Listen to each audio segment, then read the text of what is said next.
कलयामि कलिध्वंसम् कविं लोकदिवाकरम् यस्य गोभिप्रकाशाभिराविद्यम् निहतम् तमः वाळि परकालन् वाळि कलिकन्ये वाळि कुरयलूर् वाळ्वेन्दन् वाழியரோ மாயோனை வாழ்வலியால் மந்திரங்கொள் மங்கையர்கோன் தூயோன் சுடர் மானவேல் நெஞ்சுக்கிருள் கடிதீபம் அடங்கா நெடும் பிறவி நஞ்சுக்கு நல்லவமுதம் தமிழ நன்னூல் துறைகள் அஞ்சுக்கிலக்கியம் ஆரணசாரம் பரசமய பஞ்சு கனலின் பொறி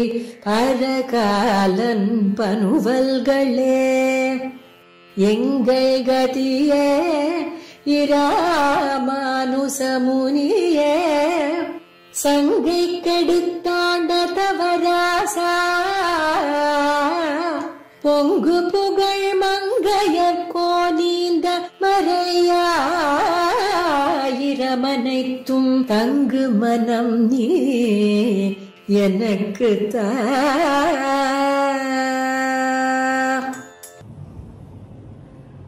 அஸ்மத் குரு சமாரம்பாம் யதிசேகர மத்யமாம் லக்ஷ்மீவல்லப பர்யந்தாம் வந்தே குரு பரம்பராம். ஆழ்வார்கள் வாழி அருளிச் செயல் வாழி தாழ்வாதுமில் குறவர்தாம் வாழி ஏழ்வாறுமுய்ய அவர்கள் உரைத்தவைகள்தாம் வாழி செய்யமறை தன்னுடனே சேர்ந்து கள்ளார் பொழில் தென்னரங்கன் கமலப்பதங்கள் நெஞ்சில் கொள்ளா மனுஷரை நீங்கி குறையல் பிரானடிக்கீழ் வில்லாதவன் பனி ராமானுஜன் மிக்க சீலமல்லால் உள்ளாதென் நெஞ்சு ஒன்னறியே நனக்குத்த பேரியல்வே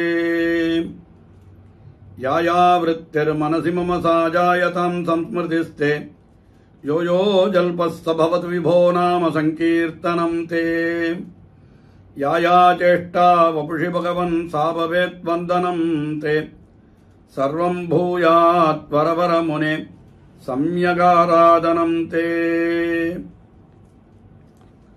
சிறியப்பதியான சர்வேஸ்வரனாலே மயர்வரம் அதிலும் அருளப்பெற்ற ஆழ்வார்கள் அந்த எம்பெருமான் அருளிய மயர்வர மதிநலத்தினாலே அவனுடைய சொரூபம் ரூபம் குணம் விபூதி இவைகளெல்லாம் உள்ளபடியே கண்டு அதை தாங்கள் ஆழ்ந்து அனுபவித்தார்கள். அந்த அனுபவமானது ஒரு பரிவாகமாக அப்படியே பாசுரங்களாக வெளிவந்தன என்று நம்முடைய பெரியோர்கள் எடுத்து காட்டியிருக்கிறார்கள். ஆழ்வார்களுடைய அனுபவத்தின் வெளிப்பாடுதான் இந்த திவ்ய பிரபந்த பாசுரங்கள் என்று. திவ்ய பிரபந்த பாசுரங்கள் அத்தனையும் அப்படியே வேத வேதாந்தார்த்தங்களை தங்களுக்குள்ளே பொதிந்து கிடக்கின்றன என்பதை ஆச்சாரியர்கள் தங்களுடைய வியாக்கியானங்களிலே பலவாறு எடுத்து காட்டியிருக்கிறார்கள். அதிலே இந்த திவ்ய பிரபந்த தாரா என்கிற ஒரு பெரிய தொடர்ச்சியிலே தொடர் உபன்யாசத்திலே நாம் தினந்தோறும் அனுபவித்து வருகிறோம். அதிலே இன்றைய தினம் திருமங்கையாழ்வார் அருளி செய்த திருநெடுந்தாண்டகம் என்கிற திவ்ய பிரபந்தத்தினுடைய அவதாரிக்கு அந்த முன்னுரையை மட்டும் நாம் இன்றைய தினம் அனுபவிக்கவிருக்கிறோம்.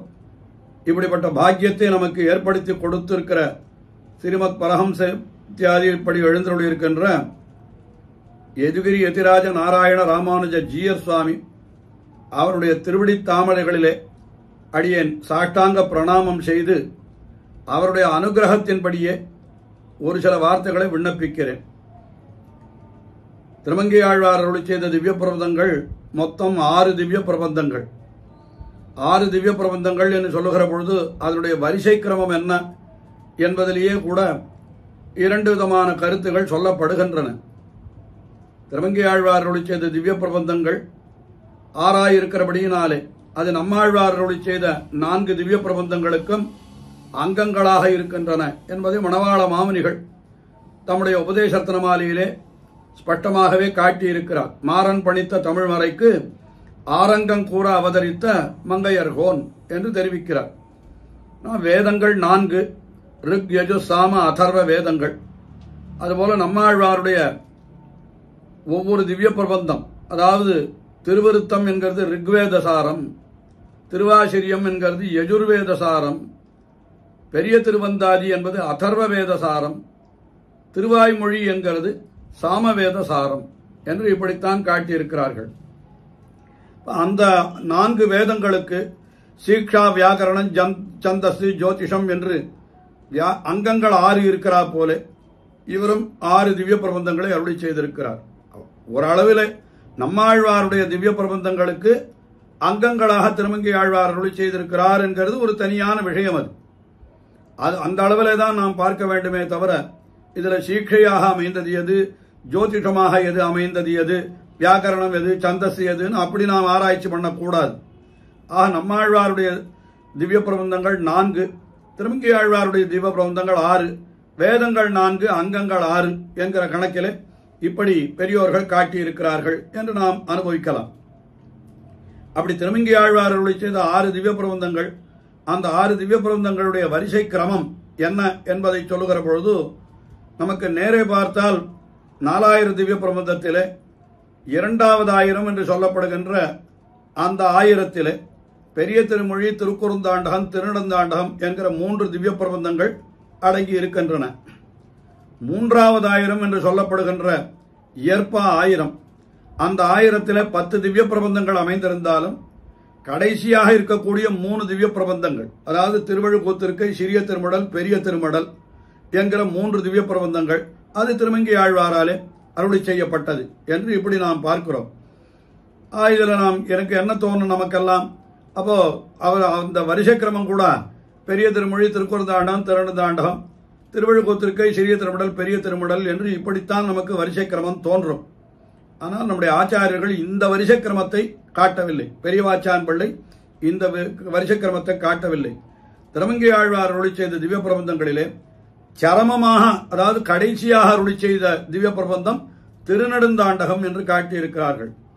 அதாவது அது எப்படியே போய் 2வது 1000 வந்து சேர்ந்து கொடுத்தேன்னு கேள்வி கேட்க வேண்டாம். ஏனென்றால் 4000 அமைத்த பொழுது சில காரணங்களாலே அந்த பாவினத்தை ஒட்டி, என்ன மாதிரியான பாசுரங்கள் என்பதை ஒட்டி முன்பின்னாக கூட அமைக்கப்பட்டிருக்கின்றன. ஒரு உதாரணத்துக்கு சொல்லுவோம் என்றால், திருமழிசை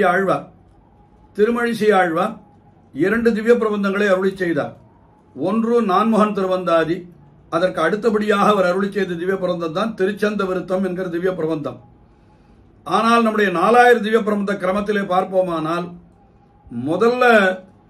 முதலாயிரத்திலேயே திருச்சந்த விருத்தம் வந்து விடுகிறது. அதாவது 1000 அவர் திருமழிசை ஆழ்வார் அருளி செய்த 2வது திவ்ய பிரபந்தமான திருச்சந்த விருத்தம் இடம்பெற்றிருக்கிறது. 3வது 1000 தான் திருமழிசை ஆழ்வார் அருளி செய்த முதல் திவ்ய பிரபந்தமான நான்முகன் திருவந்தாதி அங்கே இடம்பெற்றிருக்கிறது என்று பார்க்கிறோம்.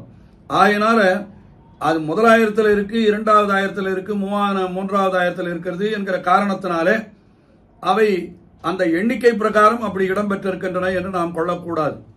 அந்த பிரகாரம் கொள்ளுகிற பொழுது திருமங்கை ஆழ்வார் அருளி செய்த திவ்ய பிரபந்தங்களுடைய வரிசை கிரமம் எப்படின்னு கேட்டா, முதல்ல பெரிய திருமொழி, அடுத்தபடி திருக்குறுந்தாண்டகம், அடுத்தபடி திருவழுக்கூத்திருக்கை, அடுத்தபடி சிறிய திருமடல், அதற்கு அடுத்தபடி பெரிய திருமடல், கடைசியாக சரமமாக நிறைவாக திருநெடுந்தாண்டகம் என்று இப்படித்தான் கொள்ள வேண்டும் என்று பெரியவாச்சான் பிள்ளை தம்முடைய வியாக்கியானத்திலே மிகவும் ஸ்பஷ்டமாகவே காட்டி அருளுகிறார். இந்த திருநெடுந்தாண்டகம் என்கிறது மிக உயர்ந்த திவ்ய கிரந்தம்.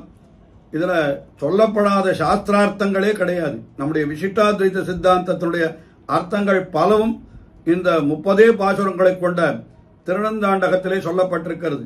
கிட்டத்தட்ட எப்படி 30 பாசுரங்களை கொண்ட திருப்பாவை வேதமனைத்திற்கும் வித்து என்று கொள்ளப்படுகிறதோ அதுபோல இந்த திருநெடுந்தாண்டகமும் கூட அப்படித்தான் கொள்ளப்பட வேண்டும் என்பது ஆச்சாரியர்களுடைய திருவுள்ளம்.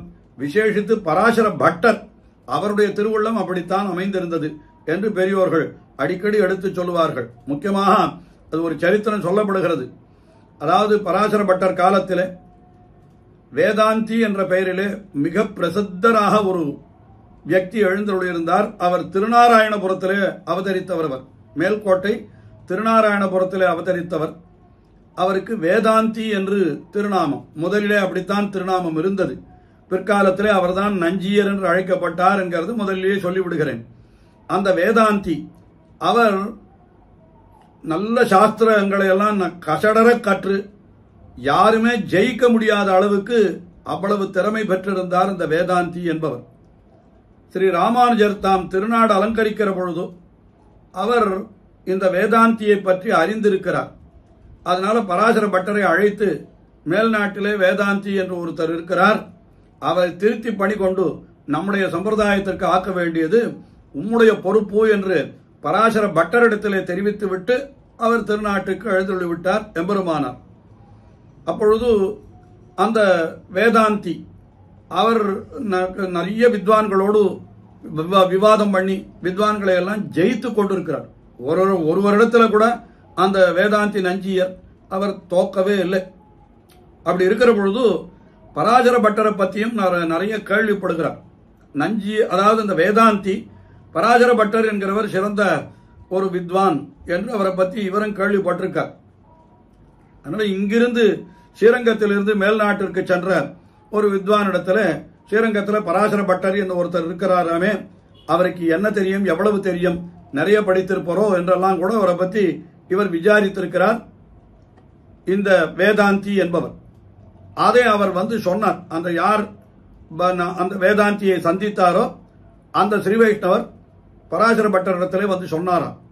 அப்பொழுது பராசர பட்டர் என்ன சொன்னார், அடுத்த தடவை நீர் போகிற பொழுது நீர் என்ன சொல்ல வேண்டும், அவருக்கு என்ன தெரியும் என்று கேட்டால் திருநெடுந்தாண்டக சாஸ்திரம் தெரியும் என்று சொல்லும் என்று சொல்லி வைத்தார்.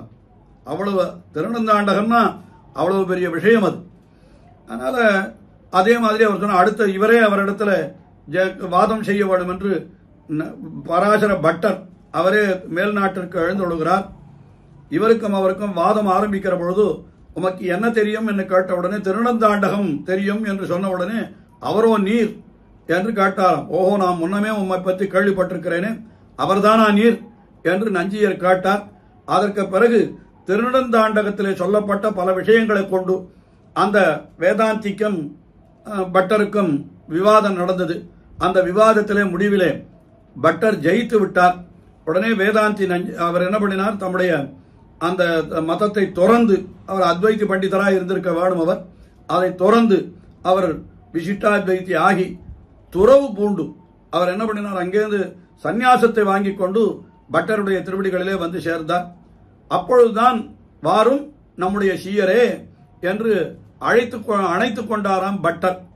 அதனால தான் அவருக்கு நஞ்சியர் என்கிற திருநாமமே ஏற்பட்டது. வாரும் நம்முடைய சீயரே என்று இவர் அணைத்துக் கொண்டபடியினாலே அவருக்கு நஞ்சியர் என்கிற திருநாமம் ஏற்பட்டது என்று நம்முடைய ஸ்ரீ வைஷ்ணவ சம்பிரதாயத்திலே பட்டருக்கு அடுத்தபடியாக ஓரான் வழி ஆச்சாரிய பரம்பரையிலே வந்த ஆச்சாரியராக நஞ்சியர் கொண்டாடப்படுகிறார். அவர்தான் பிற்காலத்தில் நம்பிள்ளைக்கு ஆச்சாரியராக ஆனார்.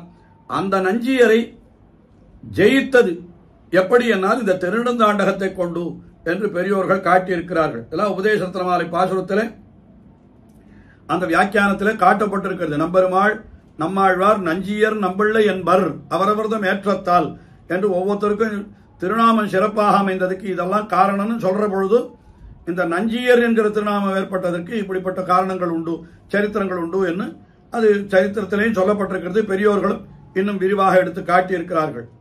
இதில் இன்னொரு ஆச்சரியம் என்னன்னா, அந்த பட்டர் நஞ்சியரை வாதத்திலே ஜெயித்து விட்டார். ஜெயித்த பிற்பாடு, அதாவது வேதாந்தியா இருந்தவரை ஜெயித்து விட்டார்.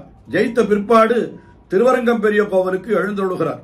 அவர் திருவரங்கம் பெரிய கோவிலுக்கு எழுந்தொழுகினது ஒரு மார்கழி மாசத்திலே அதாவது அமாவாசை என்று திருவரங்கத்திற்கு எழுந்தொழுகிறார். அவர் மறுநாள் அந்த திருவரங்க பெரிய கோவிலிலே திரு அத்தியன உற்சவம் 21 நாள் நடக்க வேண்டிய அத்தியன உற்சவம் அது ஆரம்பிக்க போகிறது. அப்பொழுது இவர் சந்நிதிக்கு சென்னா உடனே பெருமாள் நம்பெருமாள் கேட்டாராம், என்ன ஆச்சா, நீர் போன காரியம் வெற்றி பெற்றீரா, எப்படி நடந்ததுன்னு கேட்டாராம். நன்னா சௌக்கியமா நடந்தது, அவரை திருத்தி பண்ணிக்கொள்ள முடிந்தது வேதாந்தியை என்று சொன்னாராம் பட்டர். உடனே எப்படி அது சாத்தியமாயிற்று உமக்கு என்று கேட்க உடனே இங்கனே ஆயிற்று என்று இந்த திருநெடுந்தாண்டகத்தை விண்ணப்பித்தாராம். உடனே திருநெடுந்தாண்டகத்தை பட்டர் நம்பெருமாள் திருமுன்பே விண்ணப்பித்தாராம். அதனால்தான் இன்றைக்கும் கூட திருவரங்கம் பெரிய கோவிலில் அத்தியன உற்சவம் எல்லா கோவில்களிலும் அந்த கார்த்திகை மாதம் மார்கழி மாதம் சுக்லபக்ஷம் பிரதமை அன்றைக்கு உற்சவம் ஆரம்பிக்கிறது. எல்லா கோவில்களிலும் சுக்லபக்ஷம் பிரதமை அன்னைக்குத்தான் உற்சவம், பகல் 10 உற்சவம் ஆரம்பிக்கும். திருவரங்கம் பெரிய கோவிலில் மட்டும் அதற்கு முதல் நாள் சாயங்காலம் திருநெடுந்தாண்டகம் என்றே கோயில் பஞ்சாங்கத்திலேயே போட்டிருப்பார்கள். திருநெடுந்தாண்டகம்னு போட்டு அன்னைக்கு அரையர் சுவாமிகள் வந்து அந்த திருநெடுந்தாண்டகத்தையும் அதில் முக்கியமான பாசுரங்களுக்கு வியாக்கியானத்தையும் சேவிப்பார்கள். அதற்கு காரணம் என்னன்னா, இந்த திருநெடுந்தாண்டகத்தை கொண்டுதான் தாம் அந்த வேதாந்தியை ஜெயித்து நஞ்சியராக ஆக்கிறதாக அந்த நம்பெருமாள் அவரிடத்தில், பெரிய பெருமாள் அவரிடத்திலேயே விண்ணப்பிக்கிறாராம் பராசர பட்டர். அதனால இன்னைக்கும் திருநெடுந்தாண்டகத்துக்கு என்று தனியாக ஒரு உற்சவம் அந்த திருவரங்கம் பெரிய கோவிலிலே நடைபெறுகிறது என்று சொன்னால் அந்த திருநெடுந்தாண்டகத்தினுடைய வைபவத்தை நாம் என்னவென்று சொல்வது? இதுபோல வேற எந்த திவ்ய பிரபந்தத்திற்கு ஒரு உற்சவம் நடக்கிறது என்று நாம் பார்க்க வேணும். திருநெடுந்தாண்டகத்துக்கு நடக்கிறா போல வேற எந்த திவ்ய பிரபந்தத்துக்கும் தனியான உற்சவமாக சொல்லலாம். திருவாய்மொழி திருநாள் 10 நாளுமே திருவாய்மொழிக்காக நடைபெறுகிற உற்சவம், இன்னும் திருமொழி திருநாள் என்ன முதல் நடக்கிற உற்சவம் எல்லாம் அத்தியன உற்சவம் பூரவா அந்தந்த பிரபந்தங்களுக்குத்தான் என்றாலும் கூட திருநெடுந்தாண்டகம் என்கிற திவ்ய பிரபந்தத்திற்கு என்ன தனியான ஒரு உற்சவம் இன்றைக்கும் வருஷா வருஷம் தொடர்ந்து நடைபெறும்படியான அந்த பெருமை இந்த திவ்ய பிரபந்தத்துக்கு உண்டாகையினாலே அதை நாம் சற்று மனதிலே கொள்ள வேண்டும். அப்படி பார்க்கிற பொழுது இது அவ்வளவு உயர்ந்த திவ்ய பிரபந்தம் இந்த திருநெடுந்தாண்டகம் என்கிறது. அதனால இந்த திருநெடுந்தாண்டகத்துக்கு வியாக்கியானம் அருளி செய்கிற பெரிய வாச்சான் பிள்ளை இதற்கு மிக அற்புதமாக ஒரு அவதாரிக்கை என்னன்னா ஒரு முன்னுரை என்று கொள்வோம். அப்படி ஒரு முன்னுரையை இங்கே மிக அற்புதமாக சாதித்திருக்கிறார் பெரிய வாச்சான் பிள்ளை. அதாவது சாதாரணமாக சில விஷயங்களை எல்லாம் எப்போ சொல்லுவான்னு கேட்டா, முதல் பிரபந்தம் ஆரம்பிக்கிற பொழுதுதான் சில விஷயங்களை சொல்லுவார். இப்ப நம்மாழ்வாருடைய திருவாய்மொழி ஆரம்பிக்கிற பொழுது சில விஷயங்களை சொல்லுவார். அதே போல மற்ற ஆழ்வார்கள் என்னால் அந்த பிரபந்தத்தை ஆரம்பிக்கிற பொழுது சொல்லக்கூடியதுதான் அவதாரிக்கைன்னு பேர். நான் திருநெடுந்தாண்டகத்து அவதாரிக்கை எப்படி இருக்கிறதுன்னா, முன்னால இருந்த 5 திவ்ய பிரபந்தங்கள்ல என்னென்னலாம் சொன்னார் திருமங்கை ஆழ்வார், இப்பொழுது 6வது திவ்ய பிரபந்தமான இந்த திருநெடுந்தாண்டகத்திலே என்ன சொல்லுகிறார் திருமங்கை ஆழ்வார் என்று அந்த அளவிலே மிக அற்புதமாக பெரியவாச்சான் பிள்ளை எடுத்து வியாக்கியானத்திலே தம்முடைய அவதாரிக்கையிலே காட்டியிருக்கிறார். அவற்றிலே சிற்சில விஷயங்களை யதாவகாசம் அடியேன் விண்ணப்பிக்கிறேன், யதாசக்தி விண்ணப்பிக்கிறேன்.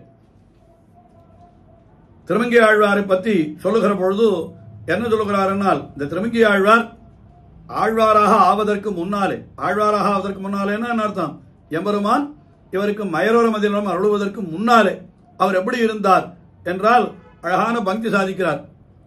இவ் ஆழ்வாராகிறார் வென்றியே வேண்டி வீழ்பொருட்கிறங்கி வேர்க்கணாறு கலவியே கருதி என்று சர்வேஸ்வரன் விபூதியடைய இவர் துடைக்கு கீழே கிடக்கிறதோ என்று சங்கிக்க வேண்டும்படி அதிசயித்த ஆங்காரராயி என்று தொடங்குகிறார்.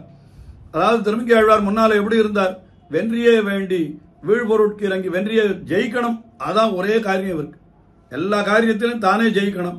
அதுக்காக என்ன பண்றார், அழியக்கூடிய பொருள்களிலே ஆசையை வைத்தார். அந்த பொருள் நிறைய சேர்ந்த உடனே அதனால ஸ்திரீகளோடு சகவாசம் ஏற்படுகிறது. இப்படியே அவர் தன்னுடைய வாழ்க்கையை பாழாக்கி கொண்டிருந்தார்னே சொல்றார். அப்படித்தான் இருந்தார் அவர். அதுதான் வாடினேன் என்று முதல்ல திவ்ய பிரபந்தம் தொடங்குகிற பொழுதே இப்படியெல்லாம் தாம் முன்பிருந்த அத்தனை நிலையையும் சேர்த்து ஒரே ஒரு சொல்லாலே காட்டி விட்டார் என்ன எடுத்து காட்டுகிறார்கள் பெரியோர்கள். வாடினேன் அப்படின்னு சொன்னா என்ன அர்த்தம், இத்தனை நாள் வாடி போயிட்டேனே, வீணா போயிட்டேனே, ஒண்ணுமே சொல்லாமல், ஒண்ணுமே விஷயத்தை தெரிந்து கொள்ளாமல் இப்படி வாடினேன் என்று கீழ்கழிந்த நாளை இப்படி பழுதே பல பகலும் போயினவே என்று அஞ்சி அழுதேன் என்று சொல்லும்படியாக வென்றோம். என்னுடைய வாழ்க்கை வீணாகிவிட்டது என்கிறத வாடினேன்கிற ஒரு சொல்லாலே சொன்னார் என்கிறதான் இப்படி பெரியவாச்சான் பிள்ளை இந்த இடத்துல காட்டினார். அங்கேயும் கூட என்ன சொல்றார், இவ்வாழ்வார் ஆகிறார் ஆத்மாவை வெயிலிலே வைத்து சரீரத்தை நிழலிலே வைத்தார் ஒருவராயித்து. சரீரத்துக்கு வேண்டிய சௌகரியங்கள் நிறைய பண்ணிட்டேன் அப்படின்னா என்ன அர்த்தம், அதுக்கு வேண்டிய அந்த சரீரத்தை நிழல வச்சாச்சு உடலை. ஆனால் ஆத்மாவை என்ன பண்ணினேன்னா எம்பெருமான் வெயிலில் வைத்தான். வெயில்னா எது வெயில் அப்படின்னா எம்பெருமானுடைய அனுகிரகம் இல்லாத இடம்லாம் வெயில் தான். எம்பெருமானுடைய அனுகிரகம் அதுதான் வாசுதேவ தருச்சாயா நாதிசீதா நகர்மதா என்று சொல்லப்பட்டபடி எம்பெருமான் இருக்கான அவன் ஒரு பெரிய நிழல் தரும் மரம் போலே அதன் அடியில் இருக்கிறது தான் குளிர்ச்சியா இருக்கும். ஆனா எம்பெருமான் பக்கத்திலேயே வராமல் இவர் சம்சாரத்திலே அப்படி ஓடி உழன்று கொண்டிருந்தபடியினாலே இவர் எப்படி இருந்தார்னு கேட்டா, ஆத்மாவை வெயிலிலே வைத்தார், சரீரத்தை நிழலிலே வைத்தார், இப்படித்தான் தெரிந்து கொண்டிருந்தார். அப்படி இருக்கிற பொழுதோ யார் யாரெல்லாம் அழகா இருப்பாளோ ஸ்திரீகள், அவள் இடத்துலாம் இவருக்கு ஆசை சென்றது. திருமங்கை ஆழ்வாருக்கு முதல்ல அப்படித்தான் போயிட்டு இருந்தார். அவரை பார்த்தார், எம்பெருமான் பார்த்தானா, அடடா இவரிடத்துல ஒரே ஒரு விஷயம், நல்ல விஷயம் இருக்கிறது. என்ன விஷயம்னா அழகில ஈடுபடுதல் என்று திருமங்கை ஆழ்வாருக்கு அந்த குணம் இருக்கிறது. அப்ப என்ன பண்ணலாம், அழகில ஈடுபடுதல் இருக்கிறதோ இல்லையோ அதை வச்சே இவரை திருத்தி விடுவோம். எப்படி திருத்துறதுன்னா அழகை காட்டி திருத்துவோம். எத்தனையோ அழகை பார்த்து இவர் ஈடுபடுகிறாரோ இல்லையோ, நம்முடைய அழகை காட்டினால் இவர் நமக்கு ஈடுபட மாட்டாரா என்றுதான் எம்பெருமான் என்ன பண்ணானா, அப்படியே தன்னை ஒரு அழகான மணவாள பிள்ளையாக அப்படி ஆக்கி கொண்டு பிராட்டியோடு அங்கே திருக்கல்யாண உற்சவத்தில் இருந்து திரும்புவதாக அப்படி காட்டினான். உடனே அந்த சமயத்தில் தான் திருமங்கை ஆழ்வார் அவரை வழிப்பறி செய்வதற்காக வந்தார். கடைசியில் அவர் என்ன பண்ணினார்னா, அந்த ரசிகத்துவத்தையே பற்றாசாக கொண்டு தன்னுடைய அழகை காட்டினான், அழகில ஈடுபட்டார். கடைசியில் ஆபரணங்களை கொடுன்னு கேட்டார், ஆபரணங்களை எல்லாம் கொடுத்தான். கடைசியில் அவருடைய காலில் அணிந்திருந்த திருவாழி மோதிரம் மாதிரி அது ஒன்றும், அதுக்கு மெட்டின்னு சொல்றாள், அது புருஷாளுக்கும் உண்டு, அது அவர் அணிந்து கொண்டிருந்தார் அந்த மணவாள பிள்ளை. அதை கழட்டுனாராம், அதை கழட்ட முடியல, நானே கழட்டுறேன்ட்டு தம்முடைய பல்லாலே கடித்து அதை கழட்ட முயன்றார் என்று கூட சொல்றார். எப்ப ஆழ்வாருக்கு அந்த எம்பெருமானுடைய திருவடி சம்பந்தம் ஏற்பட்டதோ அடுத்த கணம் எம்பெருமான் அவருக்கு மயரோர மதிலம் அருளிவிட்டார். உடனே அவருக்கு விசேஷமான ஞானம் பிறந்து விட்டது. அந்த ஞானத்தாலே எம்பெருமானை அவர் அனுபவிக்க தொடங்கினார். பார்த்தார். அப்ப என்ன பண்ணணும்னா, எம்பெருமான் இவருக்கு மயரோர மதிலம் அருளின உடனே இவர் என்ன பண்ணினா, எம்பெருமான் அத்தனை ஞானத்திற்கும் விஷயபூத்தனான தான் இருக்கிற திவ்ய தேசங்களை காட்டி கொடுத்தார். அதனால திவ்ய தேசங்களை எல்லாம் அனுபவிக்க தொடங்கிவிட்டார். முதல்ல திருமந்திர உபதேசம் இவருக்கு ஆயிட்டு உடனே எம்பெருமான் அந்த இடத்துல திருவாபரணங்களை எல்லாம் கட்டி, அது மயரோர மதிலம் அருள்வதற்கும் முன்னால் நடந்த நிகழ்ச்சி இல்லையா இது, திருவாபரணங்கள் ஆபரணங்களை எல்லாம் பறித்தார், எல்லாத்தையும் மூட்டை கட்டி வச்சுட்டார். மூட்டை கட்டி வச்சா அந்த மூட்டையை எடுக்கணும்னு பார்த்தா அவரால் தூக்கவே முடியல. உடனே பார்த்தார், எம்பெருமானை பார்த்து கத்தியை காட்டி மிரட்டினார். ஏன் இந்த மூட்டையை என்னால் தூக்க முடியல, நீ ஏதோ மந்திரம் போட்டிருக்க, அந்த மந்திரத்தால தான் இந்த மூட்டையை என்னால் எடுக்க முடியல, அது என்ன மந்திரம் சொல்லு அப்படின்னு கேட்டார். உடனே என்ன பண்ணினான்னா, எம்பெருமான் இவருடைய காதல திருமந்திரத்தை உபதேசித்து விட்டார். அதுதான் இவருக்கு அருளின மயரோர மதிநலம். அந்த திருமந்திரத்தை, திருமந்திரம் என்னால் திருமந்திரத்தோடு ரகசிய திரயத்தையுமே கொள்ளலாம். அந்த ரகசிய திரயத்திற்கு விஷயபூத்தனான தான் திவ்ய தேசங்களிலே எழுந்தொழிருக்கிற நிலையையும் காட்டி கொடுத்தான். உடனே அங்கிருந்து தொடங்கி அவர் திவ்ய தேசங்களை எல்லாம் அனுபவிக்க தொடங்கினார். இதுதான் பெரிய திருமொழி என்கிற திவ்ய பிரபந்தத்துல முதல் நான் கண்டு கொண்டேன் நாராயணா என்னும் நாமம் என்று அந்த எம்பெருமானுடைய திவ்ய தேசத்திலே இருக்கிற இருப்பு. இன்னும் சொல்ல போனால் அந்த பதிகத்திலேயே முதல்ல சூழ்புணர் குழந்தையே தொழுது என்று திருக்குழந்தையிலே எழுந்தொழிருக்கிற எம்பெருமான் என்று அங்கேயே திவ்ய தேசத்தை ஒரு பாசுரத்தாலே அனுபவிக்க ஆரம்பித்து விட்டார். அதற்கு பிறகு பதிகங்களாலே அந்த திவ்ய தேசங்களை எல்லாம் அனுபவிக்கணும்னு சொல்லிட்டு வடகோடியில இருக்கிற திவ்ய தேசங்கள், திருப்பிரிதி என்கிற திவ்ய தேசம், அதுதான் பெரிய திருமொழியினுடைய இரண்டாவது பதிகம். திருப்பிரிதி தொடங்கி அங்கிருந்து ஆரம்பித்து வரிசையாக வடதேசங்கள், அதற்கு பிறகு தொண்டை நாட்டு திவ்ய தேசங்கள், நடுநாட்டு திவ்ய தேசங்கள், சோழ நாட்டு திவ்ய தேசங்கள், பாண்டி நாட்டு திவ்ய தேசங்கள், நடுவில் கொஞ்சம் மலை நாட்டு திவ்ய தேசங்கள், கடைசியில் பாண்டி நாட்டு திவ்ய தேசங்கள்லயே திருமாலிருஞ்சோலை வரைக்கும் அனுபவித்து கிட்டத்தட்ட 51 திவ்ய தேசங்களை பதிகங்களாலே மங்களாசாசனம் பண்ணினார் திருமங்கை ஆழ்வார் என்று பார்க்கிறோம். இதுதான் திவ்ய தேசங்களிலே இவர் அனுபவித்தார். அனுபவத்தை எல்லாம் மிக விரிவாக இப்படி ஆழ்வாருக்கு காட்டி கொடுத்தார். திவ்ய தேச அனுபவத்தை இவரும் செய்தார். ஆனாலும் கடைசியில இவருக்கு சம்சாரத்தினுடைய அடி கொதிப்பு இருக்க, அது எத்தனை திவ்ய தேசங்களை அனுபவித்தாலும் கூட இன்னும் சம்சாரத்துல தான் இருக்கும் அப்படின்ற ஒரு ஆழ்வாருக்கு ஒரு துடிப்பு ஏற்பட்டது. அதைத்தான் கடைசியில மாத்தமுள என்கிற பெரிய திருமொழியினுடைய கடைசி பதிகத்துல என்ன சொல்லுகிறார், ஆத்தங்கரை வாழ் மரம் போல் அஞ்சுகின்றேன், வெள்ளத்திடைப்பட்ட நரியனம் போலே இருபாடறி கொள்ளியின் உள்ளெரும்பே போலா என்று இப்படியெல்லாம் தான் இந்த சம்சாரத்திலே படுகின்ற அந்த துக்கத்தை எல்லாம் எம்பெருமானிடத்திலே விண்ணப்பித்து அடியனுக்கு அடையவருளாய் எனக்கு நீ அனுகிரகத்தை பண்ண வேணும் என்று அந்த எம்பெருமானை பிரார்த்தித்துக் கொண்டார். உடனே எம்பெருமான் என்ன பண்ணினா, உடனே இவருக்கு மோட்சத்தை கொடுத்து விடலாமா, என்னால் உடனே கொடுக்க கூடாது, உடனே கொடுத்து விட்டால் பாசுரங்கள் வருவது நின்றுடுமே, இந்த பாசுரங்கள் கொண்டு உலகமெல்லாம் உஜ்ஜீவிக்கணுமே, அதனால என்ன பண்ணினா இன்னும் கொஞ்சம் இவர் பாசுரங்களை அருளி செய்ய வேணுமே. அதற்காக என்ன பண்ணினான்னா, ஆழ்வாருக்கு தன்னுடைய அந்த தன்மையை, திருக்குடந்தையிலே தான் எழுந்தருளி இருக்கிற அந்த தன்மையை என்ன பண்ணினான்னா காட்டுகிறான் அடுத்த திவ்ய பிரபந்தத்திலே. அதற்கு முன்னாலே இவர் என்ன பண்ணினார்னா, எம்பெருமானை, அதாவது ரொம்ப தாகமாயிருக்கிறவன், கொஞ்சம் தண்ணீர் கிடைத்ததானால், ஒரு நீர் நிலை கிடைத்ததானால் என்ன பண்ணுவன்னா, பெருவிடாய்ப்பட்டார் நீரிலே விழுவது, நீரை குடிப்பது, நீரை ஏறிட்டுக் கொள்வது என்று இப்படியெல்லாம் ஆமா போல இவரும் என்ன பண்ணினார்னா, அந்த திருக்குறுந்தாண்டகம் என்கிற திவ்ய பிரபந்தத்திலே அவனை வாயாலே பேசியும் தலையாலே வணங்கியும் நெஞ்சாலே நினைத்தும் அவனை தரிப்போம் என்று அப்படி கொஞ்சம் அனுபவித்தார் அந்த திருக்குறுந்தாண்டகம் என்கிற திவ்ய பிரபந்தத்திலே. அப்படி அவருக்கு அனுபவித்த அனுபவம் என்ன ஆயிடுத்து, இன்னும் கொஞ்சம் ஆசையை வளர்த்து விட்டது. இன்னும் நிறைய அனுபவிக்கணும் அப்படின்ற எண்ணம் ஏற்பட்டது.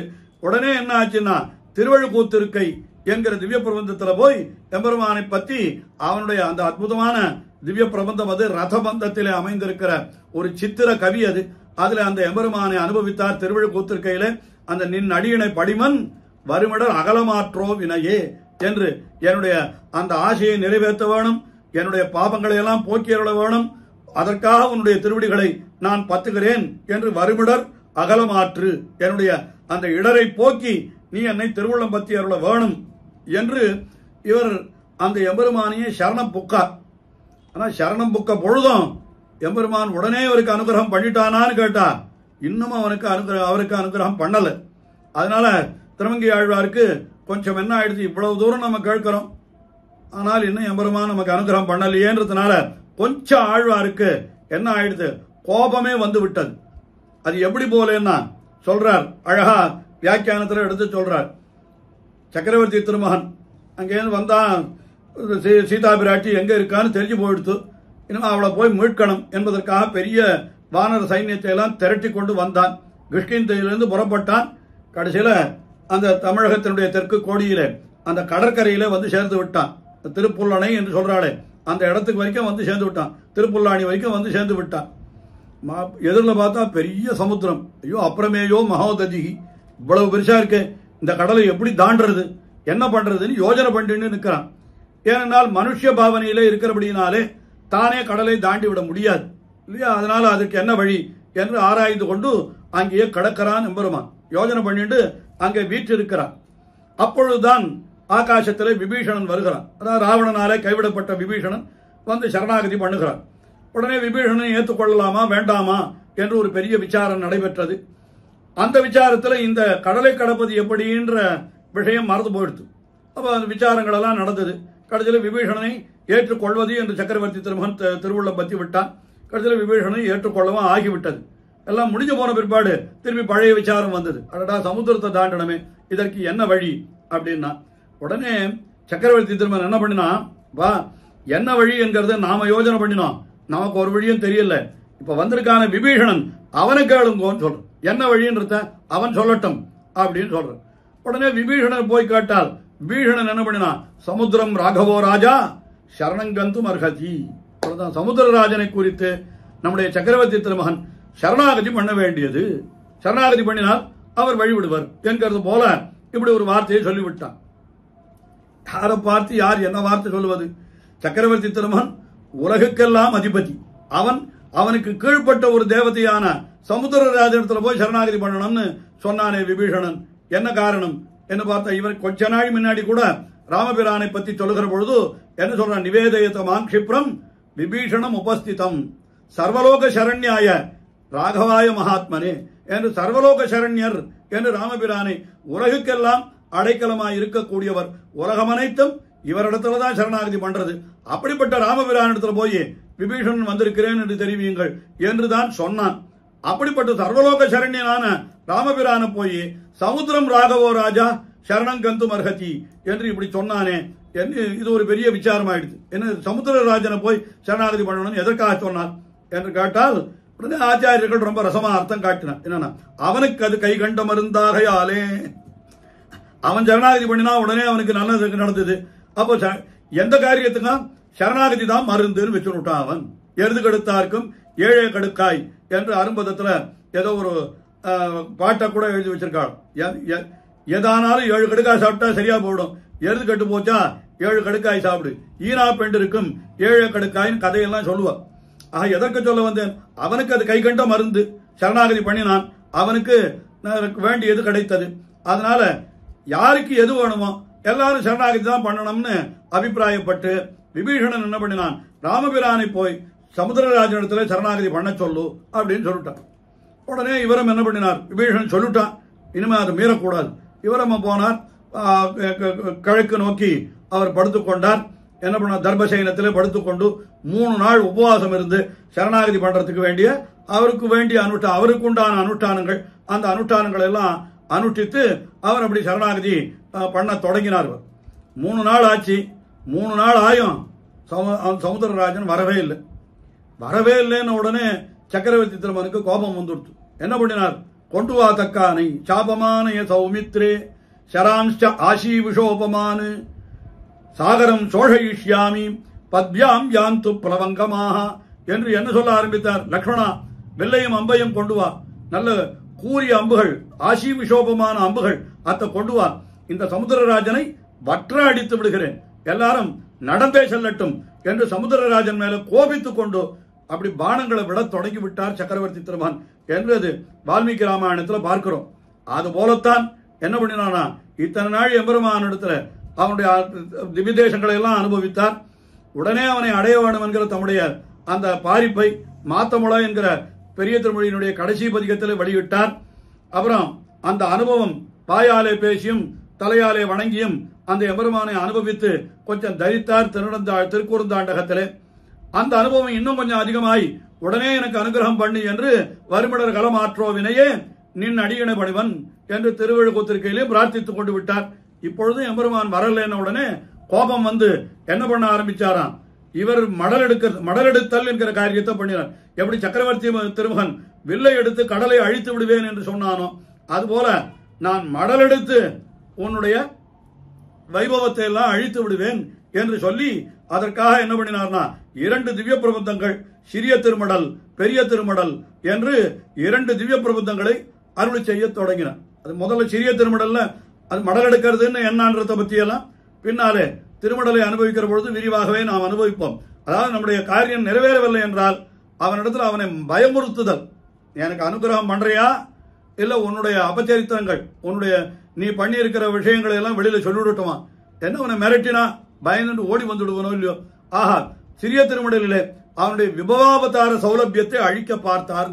சிறிய திருமடல்ல என்ன பண்ணினார்னா விபவாவதாரம், எம்பெருமான் விபவாவதாரங்கள்ல தன்னுடைய எளிமையை காட்டி இருக்கிறான். எல்லாருக்கும் தான் எளியவன், அடியவர்களுக்கு காரியம் செய்பவன் என்று அவனுடைய அந்த நீர்மை எளிமை சௌலபியம் அது அத்தனையும் விபவாவதாரத்தில் காட்டி இருக்கிறான் அந்த எம்பெருமான். அதனால என்ன பண்ணினார், சிறிய திருமடல்ல அதெல்லாம் வெறும் பொய், விபவாவதாரத்துல நீ எளிமையை காட்டுறேன்னு ஆரம்பித்து என்னென்னமோ செய்தாய் என்று உன்னுடைய அந்த வண்டவாளத்தை எல்லாம் வெளியில தெரிவித்து விடுவேன் என்று சிறிய திருமடலில் சொன்னார். அதற்கும் எம்பெருமான் முகம் காட்டித்தல, அதுக்கு கூட எம்பெருமான் பயப்படல, அப்படியே இருந்துட்டான். உடனே பார்த்தார், உன்னுடைய அர்ச்சாவதாரத்தில் நேர்மையை அழிக்கிறேன் என்று சொல்லி பெரிய திருமடலை அருளி செய்தார். பெரிய திருமடல பூர்த்தியாக எத்த சொல்றாருன்னா கிட்டத்தட்ட அர்ச்சாவதாரம் அதனுடைய எளிமை. அர்ச்சாவதாரம் என்னால் எத்தனை திவ்யதேசங்கள் பெரிய திருமடலில் பார்த்தால் சற்று ஏறக்குறைய 40 திவ்யதேசங்கள் இருக்கலாம் என்று நினைக்கிறேன்.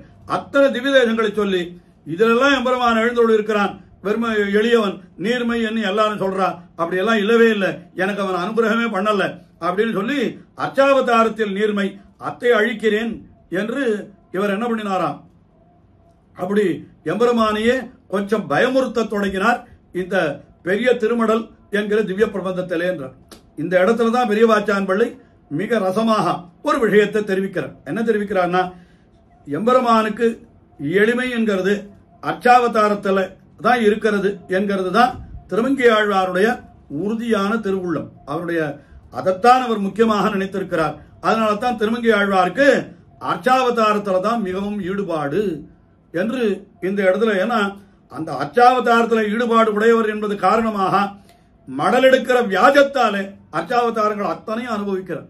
அதனால ஆழ்வார்கள் எல்லாம் ஒவ்வொருத்தருக்கு ஒன்னொன்னுல ஈடுபாடு என்று இந்த திருநந்தாண்டகத்தினுடைய பிரவேசத்தில தான் மிக அழகாக பெரியவாச்சான் பிள்ளை காட்டுகிறார். அதெல்லாம் விவரிக்க வேண்டாம், முழுக்க சொன்னா அதுவே பெரிய விஷயமாகிவிடும். முதலாழ்வார்களுக்கு பரத்துவத்திலே ஈடுபாடு, திருமழிசைப்பிரான் அந்தராத்மத்தையிலே ஈடுபட்டிருப்பர், குலசேகர பெருமாள் அவர் ராமாவதாரத்தில் ஈடுபட்டிருப்பார், அப்புறம் நம்மாழ்வார், பெரியாழ்வார், ஆண்டாள் அவளெல்லாம் கிருஷ்ணாவதாரத்தில் ஈடுபட்டிருப்பார், அப்புறம் நாரதாதிகள், தொண்டரடிப்புடி ஆழ்வார், திருப்பாணாழ்வார் இவளெல்லாம் திருவரங்கம் பெரிய கோவிலில் ஈடுபாடு கொண்டிருப்பார், திருமங்கி ஆழ்வார் அச்சாவதாரங்கள் எல்லாவற்றிலும் ஈடுபாடு கொண்டிருப்பார் என்று இங்கே பெரியவாச்சான் பிள்ளை காட்டுகிறார். அது எதுக்காக காட்டுகிறார் என்றால், மற்ற ஆழ்வார்கள் எல்லாம் எப்படிப்பட்டவர்கள் என்றால் மேன்மைக்கு எம்பெருமானுடைய பரத்துவத்தை சொல்லுவார்கள்.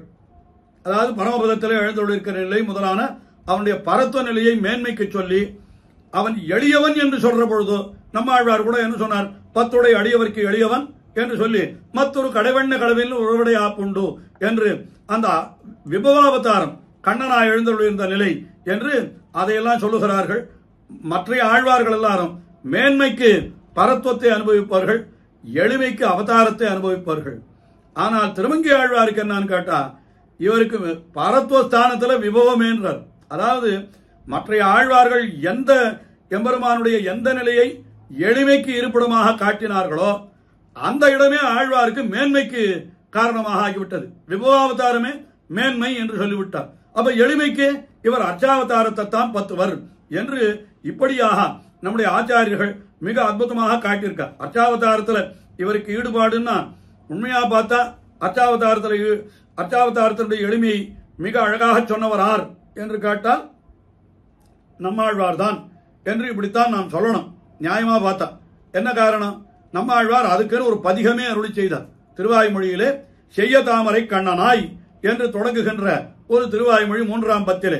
அப்படி அந்த திருவாய்மொழியிலே அவர் என்ன தெரிவித்தார் என்னால், எம்பெருமான் நெஞ்சினால் நினைப்பான் எவன் அவனாகும் நீழ்கடல் வண்ணனே என்று அந்த நெஞ்சினால் நினைக்கக்கூடிய அச்சாவதாரம் இருக்கிறதே அதுதான் உயர்ந்ததுன்றதுதான் அந்த பதிகத்தினுடைய சாரமாக மணவாள மாமுனிகள் கூட தம்முடைய திருவாய்மொழி நூத்தந்தாதியிலே காட்டுகிற பொழுது செய்ய பரத்துவமாய் சீரார் வியூகமாய் துய்ய விபவமாய் தோன்னிவத்துள் எய்தும் அவர்க்கு இந்நிலத்தில் அச்சாவதாரம் எளிது என்றான் பன்னு தமிழ் மாறன் பயின்று என்று சொல்லும்படியாக அச்சாவதாரம் தான் எளிது என்று அப்படித்தான் நம்மாழ்வார் அருளி செய்தார் சொல்றார்.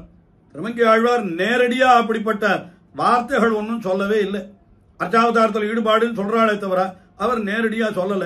ஆனாலும் நம்மாழ்வாரை கொள்ளாமல் திருமங்கி ஆழ்வார் தான் அச்சாவதாரத்தில் ஈடுபாடு கொண்டவர்னு சொன்னதுக்கு என்ன காரணம் என்று பார்த்தால், இந்த பதிகத்தினுடைய அதாவது திருவாய்மொழியிலே செய்ய பரத்துவமாய் என்று தொடங்குகின்ற திருவாய்மொழின்னு சொன்னேன், அதனுடைய வியாக்கியானத்திலேயே நம்மளை அற்புதமாக ஒரு ஸ்ரீ சுக்தி சாய்ச்சிருக்கார். இங்க என்ன ஆயிடுச்சுன்னா, கடைசியில் அவர் அச்சாவதார சௌலபியத்தை தான் சொல்லிண்டே வந்தவர் நம்மாழ்வார் கடைசியில என்ன பண்ணிட்டார்னா, தாம் உபதேசிக்க தொடங்கின சௌலபியத்தை அச்சாவதார பர்யந்தமாக அருளி செய்தவர் திடீரென என்ன பண்ணினார்னா, அன்னு தேர் கடவிய பெருமான் கனைகழல் காண்பது என்று கொள் கண்களே என்று தேர் கடவிய பெருமான் என்று கிருஷ்ணாவதாரம் பார்த்த சாரதி அவனுடைய திருவடிகளை நான் என்னைக்கு சேவிக்க போகிறேன் என்று சொல்லிவிட்டார் நம்மாழ்வார். அதாவது இதுவரைக்கும் அச்சாவதார சௌலபியத்தை தான் சொல்லிண்டே வந்தார், அச்சாவதாரத்தில் தான் கொண்டு வந்து முடிச்சிருக்கணும். ஆனா முடிக்கிற பொழுது கடைசியில என்ன பண்ணிட்டார்னா, தேர்கடவிய பெருமான் என்று இவருடைய சௌலபியத்தில் கொண்டு வந்து முடிச்சுட்டார். அதாவது என்னதான் இருந்தாலும் சொல்லிண்டே வந்தா கூட கடைசியில் அவருக்கு தன்னுடைய துறை எதுன்னா கிருஷ்ணாவதாரம் தான். நம்மாழ்வாருக்கு அவருடைய துறை எதுன்னா அனுபவம் கிருஷ்ணாவதாரம் தான். அதைத்தானே மற்றொரு கடைவெண்ண கடவிலில் உறவுடை ஆப்புண்டது எத்திரம் என்று அந்த எளிமையிலே மோகித்தார், பிறந்த வாரம் வளர்ந்த வாரம் என்று அந்த எளிமையிலே மோகித்தார் என்று கிருஷ்ணாவதாரம் தான் அவருக்கு சௌலபியமாக அவருக்கு அனுபவத்தில் ஏற்பட்டது. அதனால அச்சாவதார சௌலபியத்தையே சொல்லிட்டு வந்தவர் கூட கடைசியில என்ன பண்ணிட்டாருன்னா கிருஷ்ணாவதாரத்தில் கொண்டு முடிச்சுட்டாரு. அது சொல்றார் அந்த இடத்துல நம்மளை ரொம்ப வேடிக்கையா ஒரு அர்த்தம் என்ன சொல்றாருன்னு கேட்டா, அருமையும் எளிமையும் பாரார்களிலே ஓரோ விஷயங்களிலே பிரபலராயிருப்பார். சில பேருக்கு ஒரு விஷயத்துல ஈடுபாடு வந்துடுத்தோம்னா அது அருமையானதா எளிமையானதா எல்லாம் பார்க்க மாட்டேன், எனக்கு அதுல தான் ஈடுபாடு, அது அருமையானதாவே இருக்கட்டும், எனக்கு அதுல தான் ஈடுபாடு என்ன நம்மாழ்வார் என்ன பண்ணிட்டாருன்னா சொல்லிண்டே வந்தவர் கடைசியில வரைச்ச மாற்றி விட்டார். அச்சாவதாரத்தை பத்தி சொல்லிண்டே வந்தவர் திடீர்னு கடைசியில வரைச்சே என்ன பண்ணினார், தம் துறையான அந்த கிருஷ்ணாவதாரத்தில் முழுகி விட்டார். வேடிக்கை ஞாபகத்துக்கு வருது, எங்க சுவாமி காஞ்சி பிரதிபாதிவங்கர சுவாமி ஒரு வேடிக்கையா ஒரு கதை சொல்லுவார்.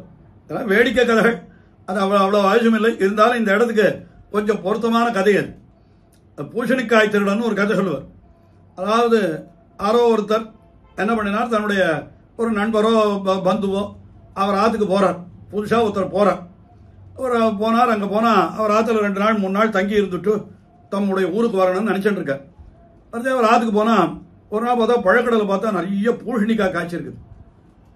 இவருக்கு ஒரு பூஷணிக்காயை எப்படியாவது எடுத்துட்டு ஆத்துக்கு போகணும்னு ஆசை. ஆனா கேட்டா கொடுப்பாளோ மாட்டாளோன்னு இவருக்கு சந்தேகம். அதனால இவ்வளவு பூஷணிக்காய் இருக்குது, ஒரு பூஷணிக்காயை நம்ம எடுத்துட்டு தனியா எடுத்துட்டு போயிட்டா அவளுக்கு தெரியவா போறது அப்படின்னு சொல்லிட்டு ஒருத்தர் ஆத்துல இல்லாத சமயத்துல பின்னால போனார். ஒரு பூஷணிக்காயை ஆர்த்தி எடுத்துட்டு விட்டார். அந்த தோட்டத்திலேருந்து பூஷணிக்காய் இருந்த இடத்துல இருந்து ஒரு பூஷணிக்காயை எடுத்து விட்டார். எடுத்து அவருடைய அபிப்பிராயம் என்னன்னு கேட்டா, அது அங்க ஒரு பின்னால ஒரு சின்ன ஷவர் இருந்தது.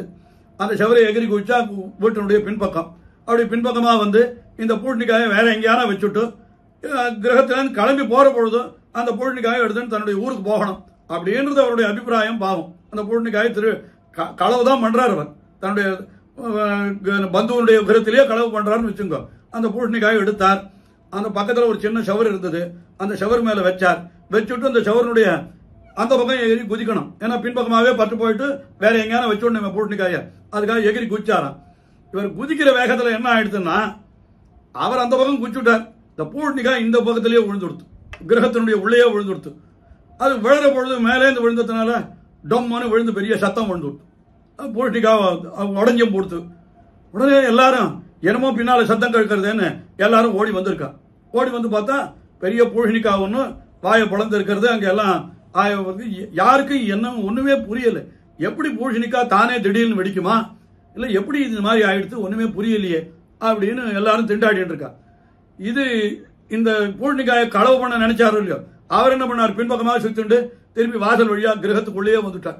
உள்ள வந்தா எல்லாரும் பழக்கடையில பூஷணிக்காய் தோட்டத்தில் நின்று இருக்கா. என்ன என்ன என்னன்னு இவர் ஒண்ணுமே தெரியாதவராட்டம் அவளை போய் காட்டார்.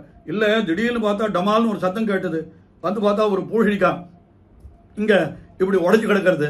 இதுக்கு என்னன்னே தெரியலையே அப்படின்னு, எப்படி இந்த மாதிரி ஆச்சுன்னு தெரியலையே அப்படின்னு சொன்னாலாம். அப்போ இவர் என்ன பண்றாருன்னா, ஓஹோ பூஷணிக்காய் எப்படி உடைஞ்சதுன்னு இவளுக்கு சொல்லணும், இல்லைன்னா பிரச்சனை ஆயிடும் நமக்கு.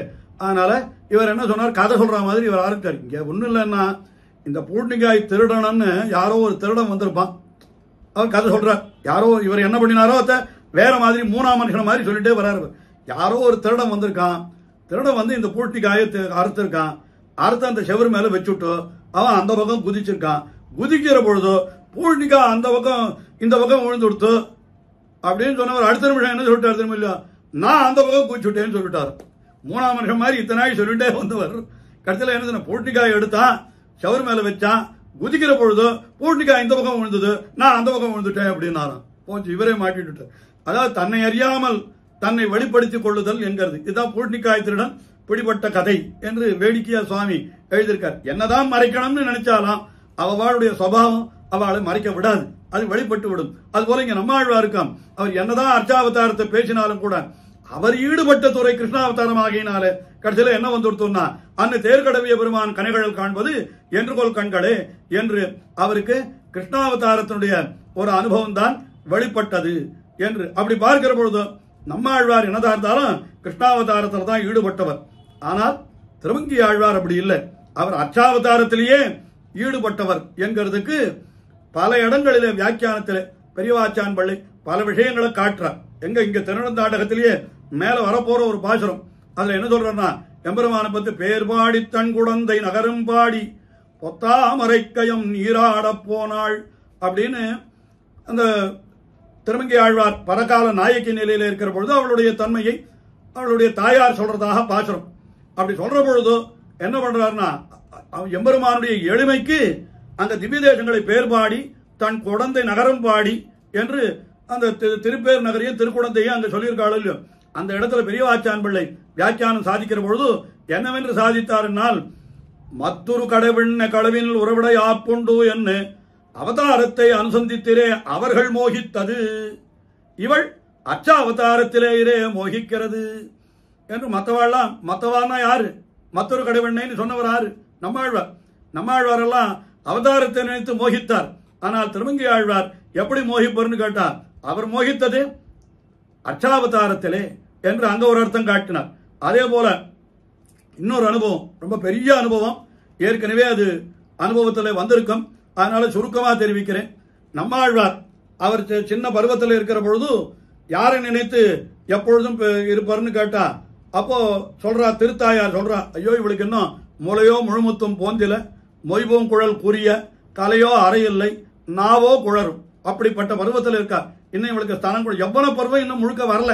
முலையோ முழுமுத்தும் போந்தில, தலையில இன்னும் முடிச்சு போடுற அளவுக்கு கூந்தல் வளரல, இடுப்புல வஸ்திரம் நிக்க மாட்டேன்றது.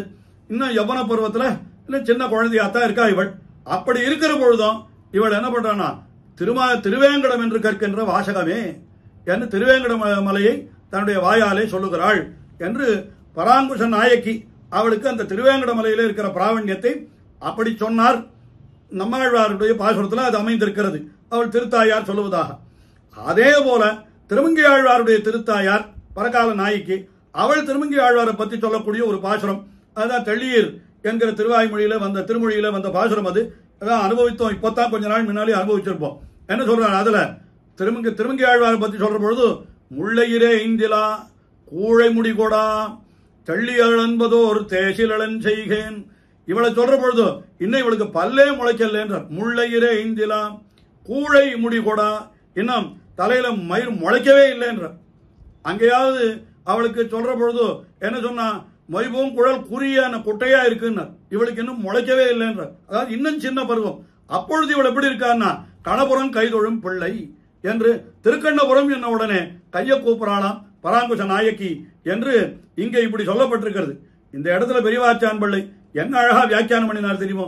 அதாவது இவளளவு இதுவா இருக்க இவளைப் போல அவகாகித்தாள் ஒரு பெண் பிள்ளை வார்த்தையாலே சொன்னாலே அவளுடைய தாயார்னு. அவளுடைய தாயார்னா யார், இவளுக்கு போட்டி இப்ப யாரு, நம்மாழ்வார் தான். அப்ப நம்மாழ்வார்னா பராங்குஷ நாயக்கி. அவளுடைய தாயார் சொன்னான். என்ன சொன்னான்னா, அவளுக்கு இன்னும் யவன பருவம் வரலன்னா. ஆனா இங்க திருமங்கை ஆழ்வாருக்கு என்னன்னு கேட்டா, அவளுடைய பருவம் இல்லையே இவளுக்கு. திருமங்கை ஆழ்வார் இன்னும் சின்னவர். அதாவது நம்மாழ்வாராவது யவன பருவத்துல தான் திருவேங்கடம்னு சொன்னார். ஆனால் இவ்வளோ சைசவ பருவத்தில் குழந்தையா இருக்கிற பொழுதே இவள் என்ன பண்றான்னா, அவருக்கு வாச்சிக மாத்திரமே இதே அவளுக்கு உண்டு. அவள் என்ன திருவேங்கடம் என்ன கற்கின்ற வாசகமேன்னு தான் சொல்றான். ஆனா இங்க திருமங்கை ஆழ்வாருக்கு என்னன்னா, அச்சாவதார அனுபவம் என்ன, கைதொழும் பிள்ளை என்று கணபுரம் என்று கைதொழும் பிள்ளை என்று திருக்கண்ணபுரத்தை கையாலே தொழுகிறாள் என்று சொன்னால், இவளுக்கு இருக்கக்கூடிய அந்த அர்ச்சாவதார பிராவண்யம் எப்படிப்பட்ட பிராவண்யம் என்ன அத்தை சொல்லுகிறார். அது மட்டும் இல்லை, இன்னொரு ஒரே ஒரு விஷயம் மட்டும் தெரிவிக்கிறேன். என்னன்னா, இவள் அதுவும் அதே தெள்ளியர் பதிகத்தில் வந்தது, அனுபவித்த விஷயம்தான். என்ன சொல்றாருன்னா, அந்த எம்பெருமான் அவனை பற்றி அவனாகவே தன்னை பாவித்துக் கொண்டு அனுகரித்து தரித்தல் என்கிறது ஆழ்வார்கள் எல்லாருக்கும் இல்லை, பல ஆழ்வார்களுக்கு உண்டான ஒரு நிலை. அது நம்ம ஆழ்வார் கடல் ஞானம் செய்தேனும் யானே இன்னும் என்கிற ஒரு திருவாய்மொழி பூர்த்தியாக அனுகரித்து தரித்தார் என்று அது பெரிய விஷயம், ஏற்கனவே விவரித்திருப்பார்கள், பெருமை ஞாபகம் ஊட்டுறேன். ஆனா திருமங்கை ஆழ்வார் ஒரே ஒரு பாட்டு தான் அனுகரித்தார். ஆனா நம்மாழ்வார் அனுகரிக்கிற பொழுது, தம்மை எம்பெருமானாக அனுகரித்துக் கொண்ட பொழுது, அவர் ஜெகத்காரண ரூபியான எம்பெருமானை அல்லது விபவாவதாரத்து கிருஷ்ணாவதாரத்தை தான் அனுகரிச்சார். என்ன சொல்றார், திறம்பாமல் மலையெடுத்து மண்காக்கின்னேன் யானே என்னும், திறம்பாமல் மலையெடுத்தேனே என்னும், திறங்காட்டியன் ஐவரை காத்தேனே என்னும், எனவே மலை ஏந்தினேன் யானே என்னும், என ஏறுகள் செத்தேனும் யானே என்னும், எனவான் கண்ணுமேய்த்தேனும் யானே என்னும், எனவானிரகாத்தேனும் யானே என்னும், எனத்தேவர் தலைவன் யானே. இப்படியெல்லாம் ஒவ்வொரு இதுலயும் அந்த எம்பெருமான் கிருஷ்ணாவதாரத்தில் என்ன எம்பெருமான் பண்ணினானோ பெரும்பாலும் அந்த சரித்திரத்தையே சொல்லி யானே யானே யானே என்று அப்படித்தான் அனுகரித்தார் நம்மாழ்வார். ஆனால் திருமங்கை ஆழ்வார் ஒரே ஒரு பாட்டு தான் அனுகாரம். அதுலயும் எப்படி அனுகரித்தார் கேட்டா, வடவரர் இன்னும் வந்து இன்று கணபுரமிட கொள்வது யாமென்று பேசினாள். தம்மை அனுகரிக்கிற பொழுது இவர் என்ன சொல்றார், வடவரை அதாவது திருவேங்கடமலையிலே எழுந்தருளி இருப்பவனும் நான் தான், இப்போ திருக்கண்ணபுரத்தில் வந்து இருக்கிறவனும் நான் தான் என்று இப்படி சொன்னாராம் திருமங்கை ஆழ்வார். அப்போ அவர் விபவாவதாரத்தை அதிகமாக சொல்லி அனுகாரம் பண்ணினார். இவர் அனுகாரத்தில் கூட இவருக்கு திருமங்கை ஆழ்வாருக்கு அச்சாவதாரத்தில் தான் வந்தது என்கிறபடினாலே இவருடைய அச்சாவதார ஈடுபாடு தெரிகிறது. அதை எவ்வளவு அழகா பெரியவாச்சான் பிள்ளை வியாக்கியானத்தில் காட்டுகிற பொழுது எப்படி சொல்றார் தெரியுமா? இதை விட கடுமையா சொல்லவே முடியாது. பெரியவாச்சான் பிள்ளை அங்க காட்டுறார். வேறே அனுகரித்தாரும் சிலர் உண்டிரே. இப்ப திருமங்கை ஆழ்வார் அனுகரிக்கிறார், இன்னும் வேற அனுகரிச்சவாளும் சில பேர் உண்டுன்னார். யாரவா அப்படின்னா, கடல் ஞாலம் செய்தேனும் யானே என்னும் என்று. இவரை எடுத்து கழிக்கணும்னா இவருக்கு நம்மாழ்வாரத்தான். நம்மாழ்வாரை வந்து கூட்டு அவரை வச்சு அவரை கழுத்தை பிடிச்சு தள்ளுவார் பெரிய ஆச்சான் பள்ளி. என்ன இருந்தாலும் ஒருவேளை அவளுடைய ஜில்லா அபிமானமோ, ஜில்லான்னா என்ன சொல்றது, நம்ம பெரிய ஆச்சான் பள்ளியும் திருமங்கை ஆழ்வாரும் கிட்டத்தட்ட ஒரே பகுதியை சேர்ந்தவர்கள் சொல்லணும். தஞ்சாவூருக்கு பக்கத்துல சொல்லாம இல்லையோ, கொஞ்சம் கொஞ்சம் அந்த சோழ நாட்டை சேர்ந்தவர் பெரியவாச்சான் பள்ளியும் சரி, இவரும் சரி. நம்மாழ்வார் பாண்டி நாட்டை சேர்ந்தவர். அவர் சொல்றார், நம்மாழ்வார் சொல்றார், வேறே அனுகரித்தாரும் சிலர் உண்டிரே கடல் ஞாலம் செய்தேனும் யானை என்னும் என்று. ஆனால் அவளை போலே ஜெகத்காரண ரூபியை பற்றும் அவள் அன்றிலே இவள் என்கிறார். அவர் அர்ச்சாவதாரத்தை பத்தினார், ஜெகத்காரண ரூபியை பத்தினார். இவள் அப்படியெல்லாம் பண்ண மாட்டார். இவள் அர்ச்சாவதார ரூபியை இவள் பற்றுவது. திருமங்கை ஆழ்வார்னால் இவர் அர்ச்சாவதார ரூபியைத்தான் பத்துவரே தவிர இவர் வேற விபவாவதாரத்தெல்லாம் பத்த மாட்டார்னு. அதுக்கு மேல சொன்னதான் ஆச்சரியம். என்ன சொல்றன்னா, இவ் அர்ச்சாவதார ரூபத்தால் பிறக்கும் அனுபவம் மொழிய அந்தந்த அவதாரங்களால் பிறக்கும் அனுபவத்தை நாய்க்கிட என்றிருக்கும் அவரே. என்ன வார்த்தை, ரொம்ப அதிகப்படியான வார்த்தைன்னு சொல்லணும்.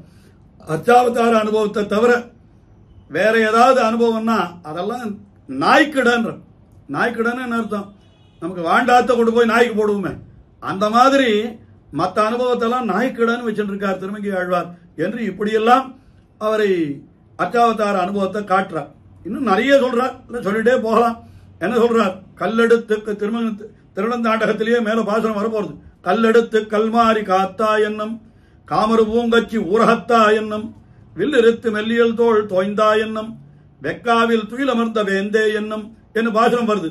உடனே அந்த இடத்துல பெரியவாச்சான் பிள்ளை வியாக்கியானம் என்ன காட்டுறாருன்னா, ஒன்னும் அவதாரங்களை சேர அனுபவிக்கணும், இல்ல அர்ச்சாவதாரத்தை சேர அனுபவிக்கணும். முதல்ல கல்லெடுத்து கல்மாரி காத்தாயின் அவதாரத்தை சொல்றார். உடனே காமரு மூக்கச்சி ஊரகத்தாயின் அர்ச்சாவதாரத்தை சொல்றார். வில்லிருத்து மெல்லியல் தோல் தோய்ந்தாயின் ராமாவதாரத்தை சொல்றார். வெக்காவில் துயிலமர்ந்த வேந்தே என்ன அர்ச்சாவதாரத்தை சொல்றார். என்ன காரணம் சுவாமின்னா, அர்ச்சாவதாரத்தையும் விபவாவதாரத்தையும் சேர்த்து அனுபவிக்கிறார். என்ன காரணம்னா, அது சொல்றார், அர்ச்சாவதாரம் தான் இவருக்கு அனுபவம், அதுக்கு அடிப்பாடு விபவாவதாரமாகினால அத்தையும் சேர்த்து சொல்றாரு. ஏன்னா பெருக்காறு போல விபவங்கள், அதிலே தேங்கின மடுக்கள் போல அர்ச்சாவதாரன் சொல்லி இருக்குது. அர்ச்சாவதாரன் நம்ம கோவிலில் போய் சக்கரவர்த்தி திருமணம் சேவிக்கிறோம். அந்த சக்கரவர்த்தி திருமணம் ஆறு என்ன, ராமனாய் விபவாவதாரம் பண்ணினவன் தானே.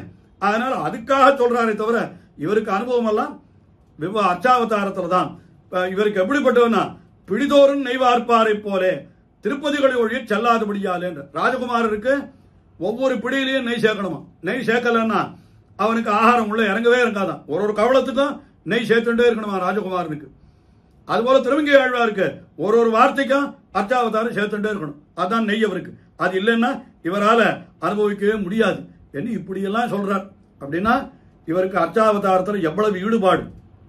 இந்த அர்ச்சாவதாரம் என்கிறது எப்படிப்பட்டதுன்னு கேட்டா, இவருக்கு அர்ச்சாவதார அனுபவமானது எப்படிப்பட்டதுன்னா, விபவாவதாரமே இவருக்கு பரத்வம், அர்ச்சாவதாரம் என்கிறது சௌலபியத்திற்கு எல்லை நிலம் என்று இவர் அப்படி கொண்டிருக்கிறார் என்று இதெல்லாம் நிறைய விஷயங்கள் அவரை பற்றி அர்ச்சாவதாரத்தில் அவருக்கு இருக்கிற ஈடுபாட்டை எல்லாம் தெரிவித்து, அப்படிப்பட்ட அர்ச்சாவதாரத்தை தம்முடைய திவ்ய பிரபந்தங்கள் எவ்வளவு அனுபவிச்சு. அதனால தான் இங்க கடைசியா இவர் என்ன சொன்னார்னா, எம்பெருமானுடைய விபவாவதாரத்தில் நீர்மையை அழிக்கிறேன் என்று சிறிய திருமடலில் அனுபவித்தார்.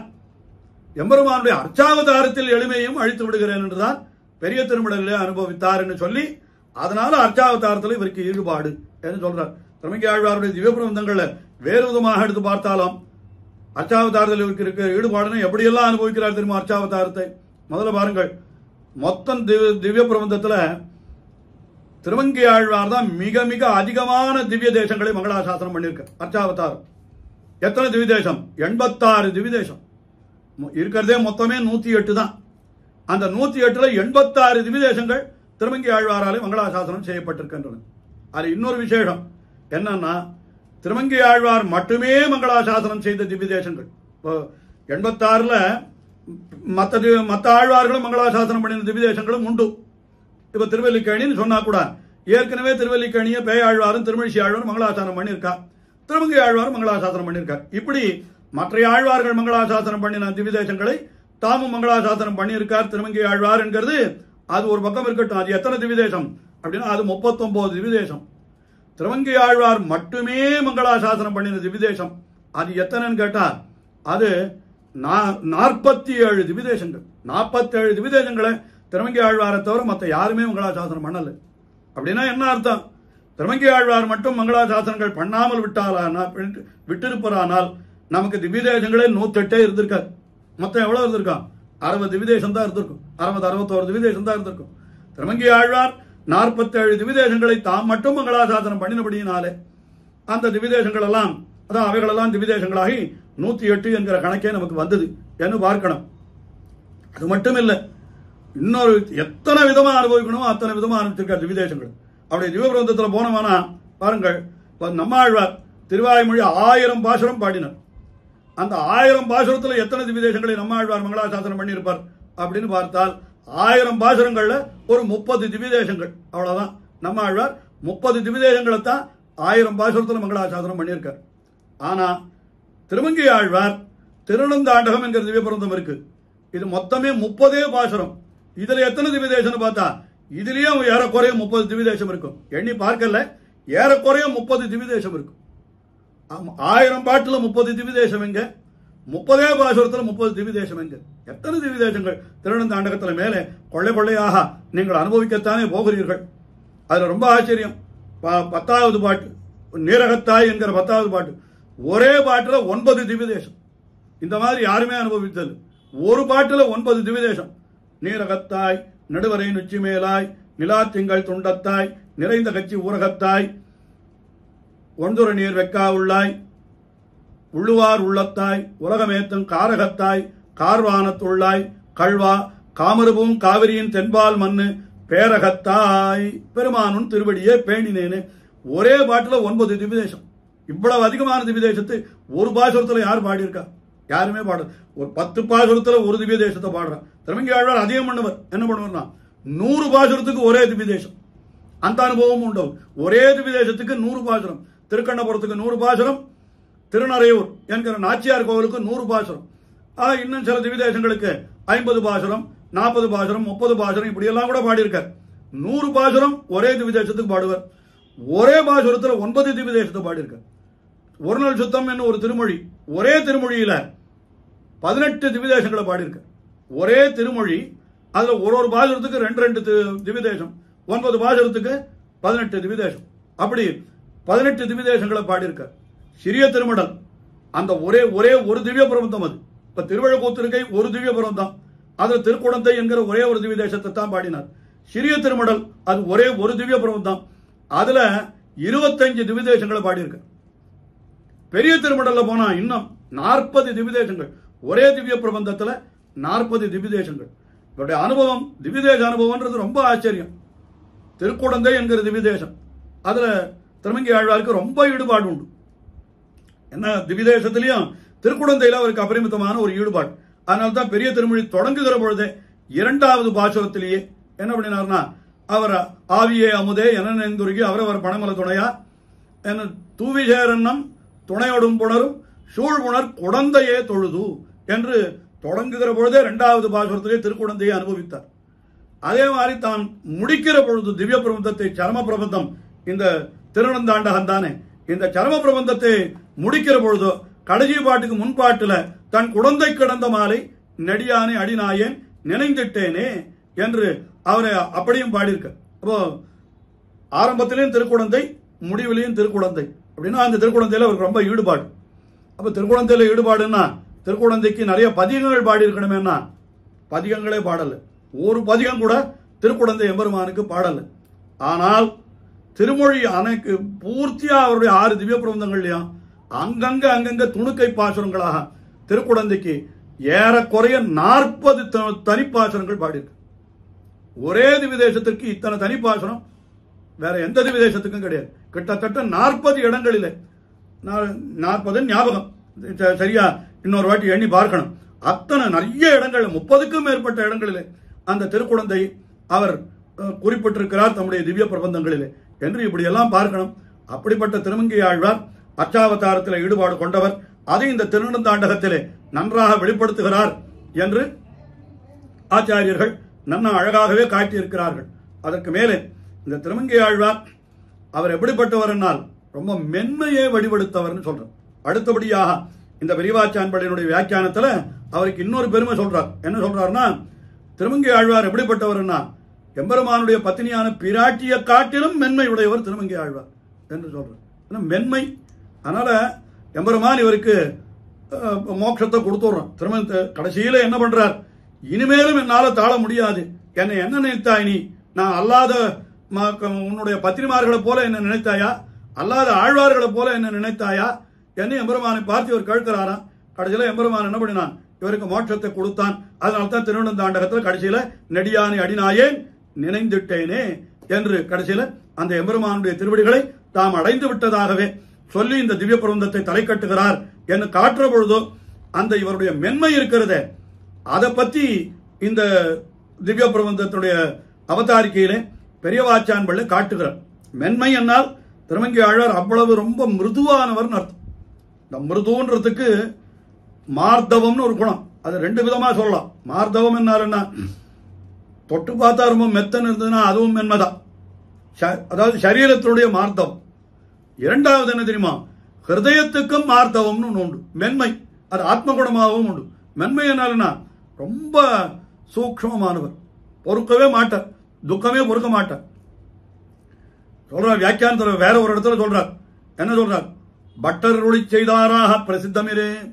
திருமங்கை ஆழ்வார் எப்படிப்பட்டவர், உண்ணவும் பொறாதே பட்டினி விடவும் பொறாதே இருக்கும் சுகுமாரரை போலே அதிகமான சம்ஸ்லேஷ விஸ்லேஷம் பொறுக்க மாட்டாதபடியான திருமங்கை ஆழ்வார் மார்தவம் இருக்கும்படி சொல்றார். உண்ணவும் பொறாதே பட்டினி விடவும் பொறாதே என்றார். ரொம்ப சாப்பிடவும் முடியாது, அதுக்காக பட்டினியும் இருக்க முடியாது. அதாவது அது எப்படி கொள்ளணும் இந்த இடத்துல அப்படின்னா, எம்பெருமானை ரொம்ப அனுபவிச்சாலும் திருமங்கை ஆழ்வார் அப்படியே மோகிச்சுடுவார், எம்பெருமான் கிடைக்கவில்லைனாலும் மோகிச்சுடும், அவ்வளவுதான். அப்படிப்பட்டவர். அது திருநெடுந்தாண்டகம் பாசுரத்துடைய வேற ஒரு பாசுரத்துடைய வியாக்கியானத்திலே சொல்றாராம், அல்லாத ஆழ்வார்களை போலன்றியே சுகுமாரராயிரே திருமங்கை ஆழ்வார் இருப்பது. நம்ம ஆழ்வாரை தான் இங்கேயும் எடுத்துருப்பார். நம்ம ஆழ்வார் தம்மை பத்தி சொல்லிக் கொள்ளச்சு அவர் என்ன சொல்லிட்டார் தெரியுமா, அணிமழலை கிளிமொழி யாழ் என்ன ஒரு பதிகத்தினுடைய கடைசியில் தம்மை சொல்லிக் கொள்ளுங்க. எப்படி கிளிமொழி யாழ், கிளி போன்ற மொழியை உடையவர் தாம் என்று தம்மை சொல்லிக் கொடு. கிளிமொழி, கிளின்னா கிளி பேசுறது ரொம்ப ரொம்ப ரசமா இருக்கும், அதனால கிளிமொழி யாழ் என்று நம்ம ஆழ்வார் தம்மை சொல்லிக் கொள்கிறார். திருமங்கை ஆழ்வார் எப்படிப்பட்டவர்னா இங்க திருநெடுந்தாண்டகத்தில் சொல்லப்படுகிறது, மென்கிளி போல் மிக மிழத்தும் என் பேதையே. மென்கிளின்னு சொல்ற அவர் வெறும் கிளி, இவர் மென்கிளின்னு அர்த்தம், இன்னும் கொஞ்சம் மென்மையான கிளின்னு அர்த்தம். அங்கதான் ரொம்ப அழகா வியாக்கியானம் பண்ணுகிற பொழுது பெரியவாச்சான் பிள்ளை என்ன அர்த்தம் காட்டுறார், அல்லாத ஆழ்வார்களை காட்டிலும், அதாவது மற்ற ஆழ்வார்களை காட்டிலும் திருமங்கை ஆழ்வார் ரொம்ப மென்மையானவர். அதுக்கு ஒரு விஷயம் சொல்றார், மலையாளர் ஒரு மாதத்திற்கு ஒரு காலே உண்ணவும் வல்லராய் ஒரு மாதம் பட்டினி விடவும் வல்லவராய் இருக்குமா போலே. இந்த மலைப்பிரதேசத்தில் இருக்கிறவர்களுக்கெல்லாம் அப்படிப்பட்ட ஒரு சாமர்த்தியம் உண்டாம். ஏன்னா ஆகாரம் கிடைக்கும் கிடைக்காது போடும், அதனால மலைப்பாம்புக்கு அந்த சொந்த சுபாவம் உண்டுன்னு சொல்லுவா. மலைப்பாம்பு என்ன பண்ணும்னா பல வருஷங்கள் பட்டினி இருக்குமா, ஆனா ஒரு நாள் கிடைச்சதுன்னா மொத்தத்தையும் விழுங்கிடுமா. அது அந்த மலைக்கு மலையினுடைய தன்மை அது. மலையாளர் ஒரு மாதத்திற்கு ஒரு காலை உண்ணவும் வல்லவர்களாய் ஒரு மாதம் பட்டினி விடவும் வல்லவர்களாய் இருக்குமா போலே மற்ற ஆழ்வார்கள் எல்லாம் எப்படிப்பட்டவர்கள், சம்ஸ்லேஷ தசையில் நெடுநாள் தரித்திருந்து அனுபவிப்பார்கள். அதாவது கூடுற பொழுதும் நன்னா எம்பெருமானோட கூடி அனுபவிப்பார். விஸ்லேஷ தசையில் எப்படி இருப்பான்னா தரித்திருக்கவும் வல்லவர்கள், வருவான் எம்பெருமான் வந்துடுவான்னு பொறுத்துட்டு இருப்பாளாம். ஆனா திருமங்கை ஆழ்வார் எப்படிப்பட்டவர், சம்ஸ்லேஷிக்கவும் மாட்டாதே விஸ்லேஷிக்கவும் மாட்டாதபடி ஆயிட்டு இவருடைய சௌகமாரியம். இவர் உண்ணவும் மாட்டார் பட்டினி விடவும் மாட்டார் என்ன அதை சொல்றார். அது ஆழ்வாரே ஒரு பாசுரத்தில் சொல்றார். என்ன சொல்றாருன்னா, திவிதேசத்துக்கு போனார். ஒரு திவிதேசம் திருவிந்தளூர் என்கிற திவிதேசம். அங்க போனா எம்பெருமான் உடனே அவருக்கு காட்சி கொடுக்கல, ஏன்னா கதவு பூட்டி இருந்தது. அர்ச்சகர் கதவு பூட்டின்னு போயிட்டார். உடனே நான் உன்னை சேவிக்கணும்னு வந்திருக்கேனே அப்படின்னு சொன்னாராம். உடனே அந்த எம்பெருமான் சொன்னா, நான் என்ன பண்றது, அர்ச்சக பராதீன அகிலாத்ம ஸ்திதி, நான் அர்ச்சக பராதீனன் இல்லையா, அதனால அர்ச்சகர் வந்தா தான் கதவை திறக்கணும். அதனால நீர் என்ன, நான் எல்லா இடத்துலையும் தான் நான் இருக்க, தீ எம்பெருமான் நீர் எம்பெருமான் திசையும் இருநிலனுமாய் என்ன நெருப்புல இருக்கேன், ஜலத்துல இருக்கேன், எல்லா இடத்துலயும் தானே அந்தர்யாமியா இருக்கேன், எதுக்கு நீர் இதை பத்தி என்ன இங்க சேவிக்கணும்னு ஆசைப்படுறீர் அப்படின்னு கேட்டா உடனே சொல்றார் திருமங்கி ஆழ்வார் என்ன சொன்னார், அதெல்லாம் எமக்கல்லன்னு விட்டார். தீயம்பெருமான் நீரெம்பெருமான் திசையும் இருநிலனுமாய் எம்பெருமானாகி நின்றால் அடியோம் காணோமால், அதெல்லாம் அடியனுக்கு வேண்டாம், அடியோமுக்கே எம்பெருமான்.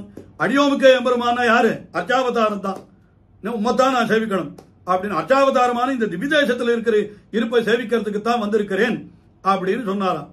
அப்போ ஏன் மற்றவாழ்லாம் அப்படி இல்லையே அப்படின்னா அப்ப சொல்றார், என்ன சொல்றார், என்ன எல்லாம் அறிவீர் இதே எல்லாம் உங்களுக்கு தெரிஞ்சிருக்குது, ஆனா என்னை பத்தி உங்களுக்கு தெரியலையான்னு நான் திரும்பி சொல்லாத என்ன சொல்றாரு இந்த பாசுரத்துல, நும் அடியாரோ எல்லாரோடு மொக்க எண்ணி இருத்தீர் அடியேனை, நும் அடியார் எல்லாரோடு மொக்க எண்ணி இருத்தீர் அடியேனைன்ற, உன்னுடைய அடியார்கள் எல்லாரையும் போல என்னையும் நினைத்திருக்கிறீரா நீர், நான் எப்படிப்பட்டவன், இன்னும் உம்முடைய சீதா பிராட்டியை போல உம்மை பிரிந்து 10 மாசம் பொறுத்திருந்தாளே அவளை போல நான் என்னாலெல்லாம் பொறுத்திருக்க முடியாது என்று அப்படி அவ்வளவு மென்மை சொன்னாராம். அதெல்லாம் இவர் தம்முடைய அந்த இதுல காட்டினார். இன்னும் நிறைய விஷயங்கள் சொல்றார். நம்மாழ்வார் கூட பிரணயரோஷம் தலையெடுத்தா கூட நம்மாழ்வார் சொல்ற வார்த்தையெல்லாம் ரொம்ப கடுமையா இருக்கும். போகு நம்பி ஒரு நான்று தடிபணக்கேன்ற நம்மாழ்வார் மின்னிடமுடவார் என்கிற திருவாய்மொழியில நம்மாழ்வார் ஊடல் கொண்டு எம்பெருமானை பத்தி பாசுரம் பாடுற பொழுது ஒரு நான்று தடிபணக்கேன்ற, தடியால ஒரு அடி போடணும் எம்பெருமான், என்ன இப்படியெல்லாம் என்ன ஏமாத்தினானோ இல்லையோ அப்படின்றார். ஆனா அந்த அளவெல்லாம் இவருக்கு கிடையாது. திருமங்கை ஆழ்வார் அப்ப கூட ரொம்ப மென்மையான வார்த்தை என்னன்னா அப்படியே சொல்றார், எதுக்குப்பா ஏதுக்கு இதுவன் ஏதுக்கு சொல்லாதொழியர் சொன்ன போதினால் வாரீர் என்ன சாதாரணமா சொல்லுவரே தவிர, அதான் சொல்றார், அவன் வந்து சந்நிகிதனாய் தன் செல்லாமையை காட்டினால் அழுகை என்றிக்கே மனோரதித்த மாத்திரத்திலே அழியும்படி ஆயித்து இவருடைய சௌகுமாரியம் இருப்பது. நம்மாழ்வாருக்கு பிரணயரோஷம் தலையெடுத்த போது அவன் முகம் காட்டின அளவிலும் தோழியின் தானுமாக அவனுக்கு புகழ ஒண்ணாதபடி பிரணயரோஷமாக மதுளை இட்டு கொண்டு தடுத்தார் எம்பெருமானு. போக நம்பி போன்னு கழுத்த பிடிச்சு தள்ளுறார். ஒரு நாடு தடி பிணைக்கின்றார், போ ஒரு தடியால ஒரு அடி போடுன்றார் அவனு. ஆனால் அவர் இவனுக்கு என்னன்னா அந்த மாதிரி எல்லாம் இல்லை, அப்படியே உருகி போயிட்டார். யாரு? திருமங்கை ஆழ்வார் எம்பெருமானை கண்டவாறே அப்படியே உருகி விட்டார். அதுக்குத்தான் சொல்றார் அங்க வியாக்கியானத்தில் காட்டுற பொழுது என்ன சொல்றார் தெரியுமா, நம்மாழ்வார் பகவத் விஷயத்தில் நின்ற ஊற்றமெல்லாம் தோற்ற வன்மை உடைத்தாயிருக்கும் மின்னிடமடவார். ஆனால் திருமங்கை ஆழ்வாருடைய மென்மையெல்லாம் தோற்ற அந்த மென்மை உடைத்தாயிருக்கும் அவருடைய காதில் கடிப்பு என்கிற அந்த திருவாய்மொழி, அதாவது அந்த திருமொழி அவருடைய பிரணயரோஷம் தலையெடுத்து அவர் அருளி செய்த திருமொழி என்று இப்படியெல்லாம் சொல்லி அவருடைய இது தூது விடுற பொழுது கூட அவருக்கு தரிச்சிருந்து தூது விட்டார் நம்மாழ்வார். 4 பதிகம், அதுவும் ஒரு பதிகமும் ஒவ்வொரு இடத்துல, அதாவது அஞ்சரியமட நாராயணது முதல் பத்துல, அதுக்கப்புறம் இன்னொரு பதிகம் 6ஆம் பத்துல, இன்னொரு பதிகம் 9ஆம் பத்துல என்று இப்படியெல்லாம் தூது விட்டார். ஆனா திருமங்கை ஆழ்வாருக்கு அவ்வளவு நாள் தரித்திருந்து தூது விடக்கூட முடியாது, ஏன்னா ரொம்ப மென்மையானவர். 4 பாட்டு தூது விட்டார். தூவிரிய மலர் உழக்கி என்கிற திருமொழியில தூது விட்டார். 5வது பாட்டிலேயே மோகிச்சு விழுந்துட்டார். தூது விடுறது கூட அவருக்கு சக்தி இல்லை. அங்கேயும் வியாக்கியானத்தில் இதைத்தான் மென்மை சொல்றார். ஜீவிக்கலும் சில நாள் தரித்திருக்கும்படி ஜீவித்து பட்டினி விடிலும் சில நாள் பொறுக்க வல்லற போல ஆய்த்து நம்ம ஆழ்வார் போல்வார் பிரகதி. பெரியவாச்சான் பிள்ளை சாதிக்கிறார். இவர் எப்படிப்பட்டவர்?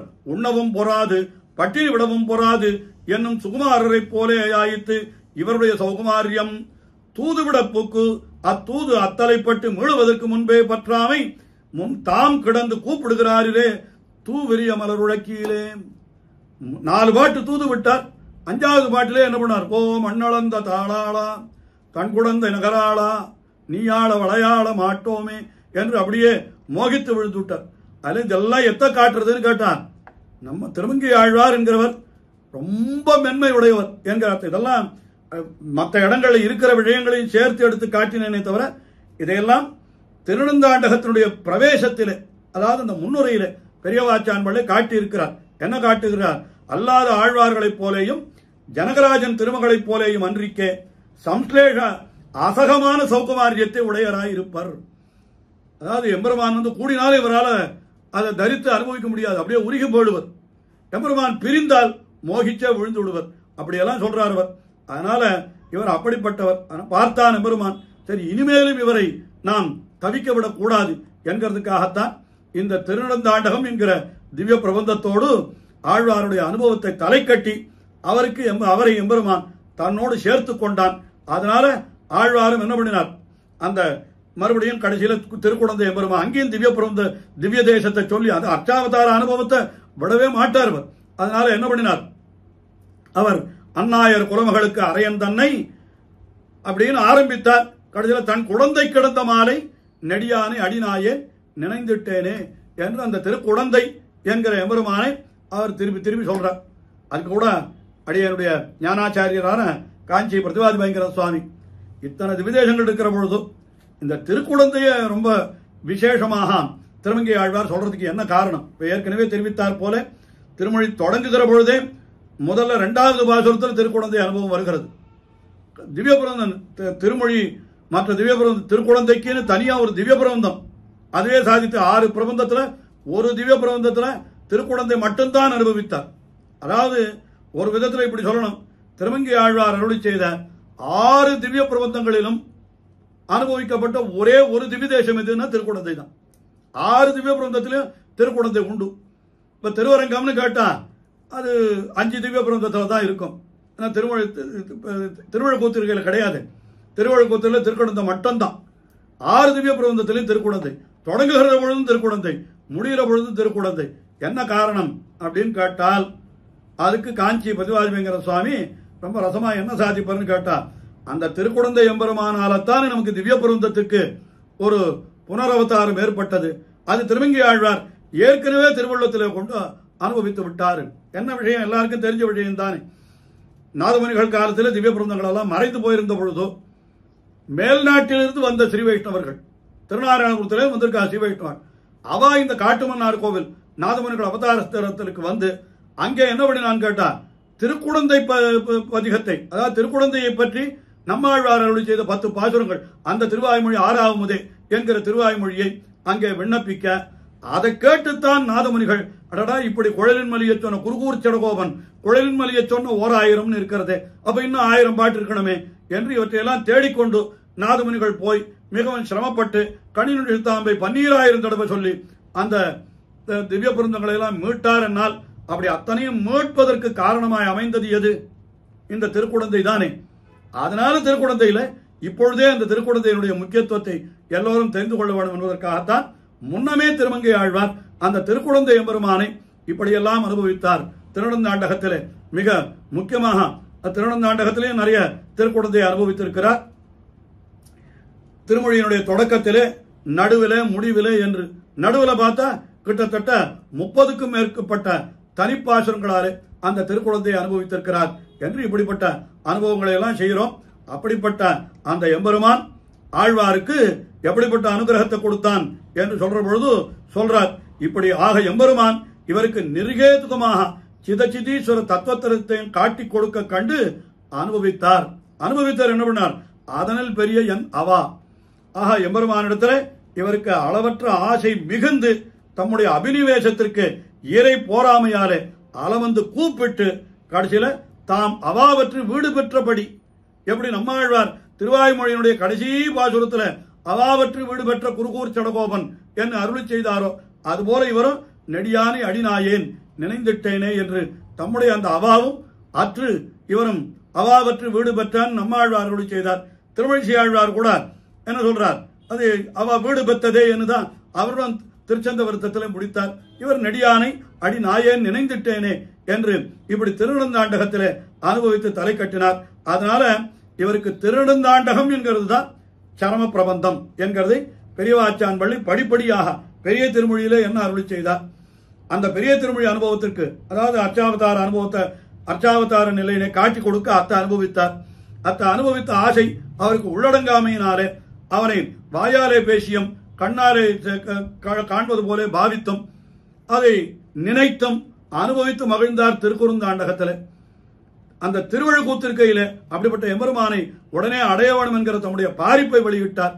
அது உடனே நிறைவேறாமையினாலே அவர் என்ன பண்ணினார், எம்பெருமானையே அழித்து விடுகிறேன் என்பது போல பிரணயரோஷம் தலையெடுத்து, அதாவது நாயக நாயகிகளுக்குள்ளே ஊழல் ஏற்படுகிறதோ இல்லையோ அதுபோல இந்த இடத்துல ஊழல் ஏற்பட்டு அவனுடைய விபவாவதார எளிமை என்பது அவனுக்கு கிடையாது, பொய் என்று நான் நிரூபிக்கிறேன் ஆரம்பித்து இதெல்லாம் ஒரு கோபத்தில் சொல்ற வார்த்தை அது.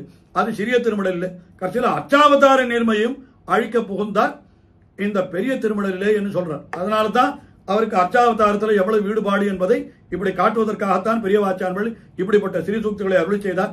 கடைசியில திருநந்தாண்டகத்திலே அவருக்கு அவாவத்து விடுபட்ட என்று சொல்லும்படியான அப்படிப்பட்ட உயர்ந்த பேற்றை கொடுத்தான் என்று சொல்றார்.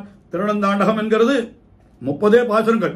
அந்த 30 பாசுரங்களில் 3 10 பாசுரங்களாக அந்த 3 10 பாசுரங்களும் எப்படி அமைந்திருக்கிறதுனா, முதல் 10 பாசுரம் அது தானான தன்மையிலே, அதாவது பொதுவாக அருளி செய்யக்கூடிய பாசுரம். அது இரண்டாவது 10 பாசுரம், அதுவும் மூணாவது 10 பாசுரம், அது ரெண்டும் நாயக்கி நிலையிலே அமைந்திருக்கிறது.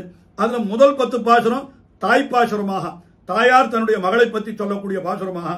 அது மூன்றாவது 10 பாசுரம் தலைமகள் தானே தன்னை பற்றி சொல்லிக் கொள்ளக்கூடிய பாசுரமாக அது அப்படி அமைந்திருக்கிறது. 10 பாட்டா 3 10 அனுபவிப்பார்கள். அது அப்படியே திருமந்திரத்தினுடைய விவரணமாகத்தான் இந்த திருநந்தாண்டகம்.